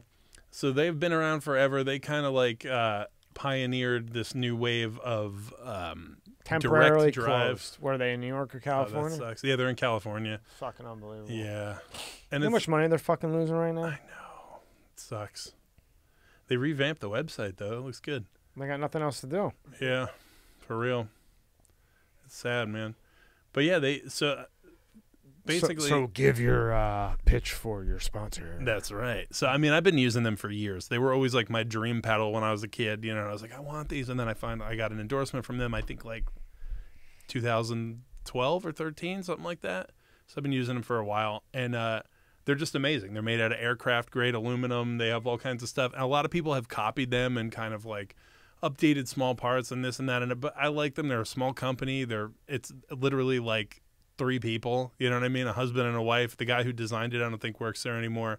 But like, they're great people. They're total sweethearts. And to me, it's about like, obviously, you know, you want to have a good product. You want to have the best product you can, you know, especially when you go to 1,000,000 miles an hour with my feet. But it's about the relationship that I have with the people. You know what I mean? And if the thing works, and like I consider, you know, the people like close friends or family or whatever, why would I fucking, you know, jump around? Did you just describe loyalty? I know, right? Oh, what is fuck, that? Rob, did he just describe loyalty? Wow, I haven't heard. Wow, I haven't been across the loyal person in fucking 7 motherfucking years that I know of, other than Rob and maybe one other person, maybe I don't know yet. Yeah, right. You never know. South Florida takes time for the snake. It sure for does. the snake to bite. They'll wait. Yeah. At least up north, they don't have patience and they bite right away. That's what I love about Philly, man. The fucking people tell you about yourself right to your face. Yeah. They're like, get the fuck out of here. Yeah, they'll play the fuck you card for a week. Yeah. And then they let it out. Down here, they'll wait 3 fucking years and then fuck you. L.A. is worse, dude. Everybody's just jerking each other off. Yeah. My buddy, who was like, dude, I literally had this girl tell me, because he's from New York. He doesn't give a fuck, dude. He's a freak. You know, Pat is my brother. And he's like, I had this girl tell me, you can't tell people the truth like that. It hurts their feelings. You just can't say that. You have to tell them what they want to hear. And he was just like, what? Oh, people what the fuck are you talking about? My dad does that, man. He goes into a store to be the mayor of the town, small town. Oh, this fucking asshole. And I'm like, Dad, like, come on. Yeah, but they like it because he's not full of shit. And that's one thing I always respect about my dad. He always just said, even if sometimes I'd be like, oh, man, why are we doing this right now? He didn't fucking care. They either respect you because you tell them the truth, or they hate you because they don't want to hear the truth. And when 99% are the ones that hate you because you tell them the way it is. And then what do? They get on the phone, and not you, just for an example. They dox you. They call you tell me, Tommy, you're a fucking midget. You know, take something so you could grow. You're only 5'9". Oh my God. You know, you're a fucking little midget, right? No. Now, I'm only 5'9". You're 6. How tall are you? I don't know. I felt like a midget in the elevator. 6'4" or something. I don't know. 6'4". Okay, I'm Something a fucking like midget that. compared to you. I'm looking up at you. I gotta look up, like, you know. You know what, man? My dad was like 5'5", something like that. How about this? Go and he fuck was like, yourself. "I'll still kick your fucking ass. I don't care how big you get." And I was just like, "Yes, Dad." You're, like, I you're knew he 5'5", would, and you know? you got 6'4". Yeah. Go fuck yourself. Okay. All right. But no, you know what they do? Really? You tell them. You say, Tommy, you're a fucking midget. Look Yeah. at me. I'm 6'4", 6'5". You short fuck. I can step on you. Look at you looking up at me. You're breaking your neck to talk to me. All right. Right now, this is this new little fucking life of these people. Now, 99%, what do? Tommy goes and gets on the phone. Rob, am I short? And Rob says, no, Tommy, you're 5'9". You ain't short. Man, another inch, like you could probably do a flip and dunk the basketball. Yeah. And, you know, no, you're not you're not short. You're way above average. Then I get off with Rob and I call Sal. Sal, am I short? No, who the fuck told you you were short? But the one fuck that said, hey, you're a little bit tall, you know, tiny. You know, I don't like what you heard. So now I'm going to call all the people that tell me what I want to yes hear. Men. Yes people, right. It's bad. And it's then the when- validation culture. And then that when we the got, one you know? person that tells you the fucking way it is, who you should respect, He's an asshole. and maybe that person's telling you something because he cares about you, but you don't want to fucking hear it. Yeah. But you don't want to hear it. So True. you're never going to change and you're just a piece of shit. Yeah, fuck seeking validation, dude. You know what I mean? Do what you love to do or whatever it is that you're about, and fucking do that. And who gives a fuck what anybody else thinks? And if you do that and you don't give a fuck what anybody else thinks, everybody's gonna like you anyway. So, but that's just what this world in 2021 is. Every world. It's everybody wants to get gratitude. Everybody's a champion. Everybody's right, and that's why the next generation is just. I mean, I have concern. That's why I hate rap, because they have no fucking talent. No, I'm just kidding. That's terrible. No, that's not true. I mean, not totally, but you know, I'm like, play a fucking instrument, you clown. Like, and they probably hate you on the other end. Right? You know what I You're mean? just making noise. But you're both. You just don't understand it. But in some ways, you're both musicians. Yeah, anyway, exactly. You know. It's true. So you got Axis as a sponsor, and then who else do you have? So I got Axis, high performance, crazy, you know, fucking proudly made in the USA. That's right, USA, everybody. Imagine that. D-Drum drums, which they're also fantastic. Yeah, we did. And D-Drum. that's a Florida company as well. Yep. They rule. Making all kinds of electronic drums. They make all kinds of, you know, acoustic drums. They make hybrid drums. So they're electronic and acoustic. That's the hybrid right there. It's gorgeous. They make pedals. They make fantastic hardware. The Mercury hardware is fucking amazing. Their hybrids do look sick. I would get that black one if I was gonna do it. That would look pretty bad. And it's electronic too, that one. Is it? That's the hybrid one. So you could fucking put some headphones on and get some mesh drum heads, and, you know, your fucking wife or whatever is not going to scream at you when you're playing loud as shit at 3 in the morning. Well, that's a good thing, right? Right? Happy wife, happy life. Yeah, I guess. Whatever, you know. For I don't know how long that lasts. Well, there you go. Exactly. I don't see any ring on my finger, dude. And then who else do you got? Then I have Orion Cymbals, which is a cymbal company. I know of them. They're awesome, man. They're out of Brazil. Think that's when I went to drum lessons. Back no shit. It would have been like mid-'90s. Wow. I think they've been around for like 21 years. Yeah, they were really big. That's awesome. Yeah. Yeah, they rule, man. Which one sponsors you? Them? Yep. Orion, yeah. They're a Brazilian company. And so basically I was on tour. The last U.S. tour we did was with a band called Claustrophobia, who's from Brazil. Awesome dudes, fantastic. They're a 3-piece, dude, and it sounds like a fucking freight train. They're ridiculous. So, and the drummer Kaio uses those, and I saw them and I'm like, damn, dude, like those are killer cymbals. And he's like, yeah, man, you know, check it out, play them. So I was playing them, and then a few months ago, maybe like, I don't know, at this point maybe 4 months or something, he's like, hey man, you know, I'm gonna be working with this other guy, Bill Swamp Loco on Instagram, who is gonna be distributing them in the US. And he was like, I want to get you endorsed. So I got an endorsement. They gave me 2 sets of cymbals, one for like the metal stuff and one for more jazz kind of stuff. And I fucking love them, dude. They're fantastic. They're really reasonably priced cymbals. Like if you're gonna buy them, dude, like they're running specials all the time, but like they're much less expensive than most cymbal companies. And that's Orion Cymbals, CYMBALS.com.BR. Yep, for Brazil. For Brazil. Yeah. And then who else do you got back in? Then I have Vratum drum shoes, which are also a fucking Florida company, and they're amazing. Rob, if you could spell that, I'll give you $10. Say it again. Say it again. Vratum.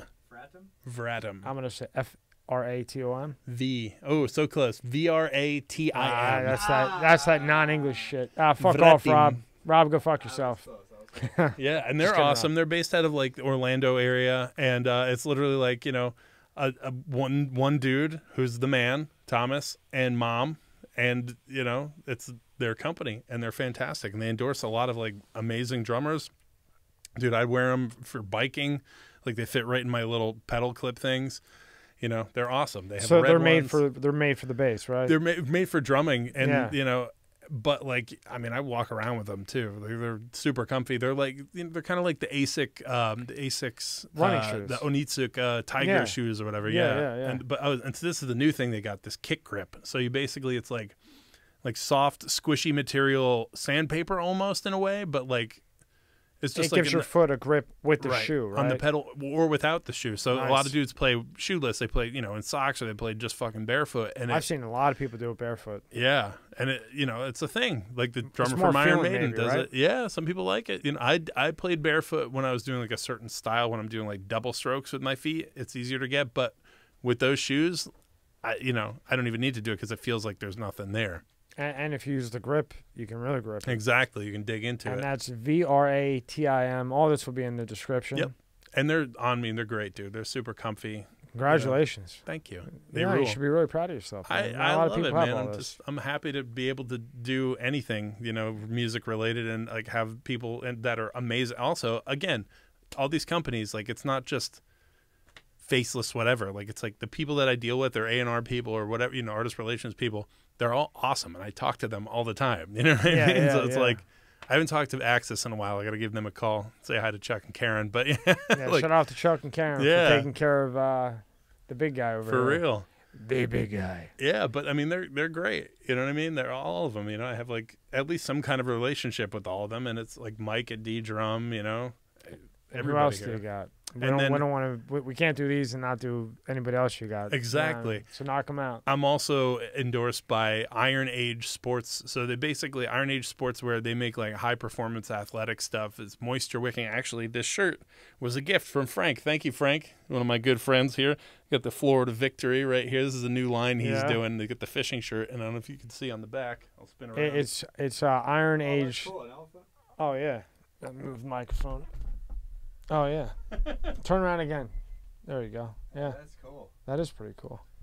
And what is Thank it? you. Iron Age. So that what? this one is, What's the obviously website? Iron Age. I think he's just on Instagram, but Iron Age Sports. And Frank actually, dude, he would be a good dude to get on here, man, because he has like, if you go check out on his YouTube channel, he's got YouTube, BitChute, all these things, Iron Age News. Go to Instagram and look him up.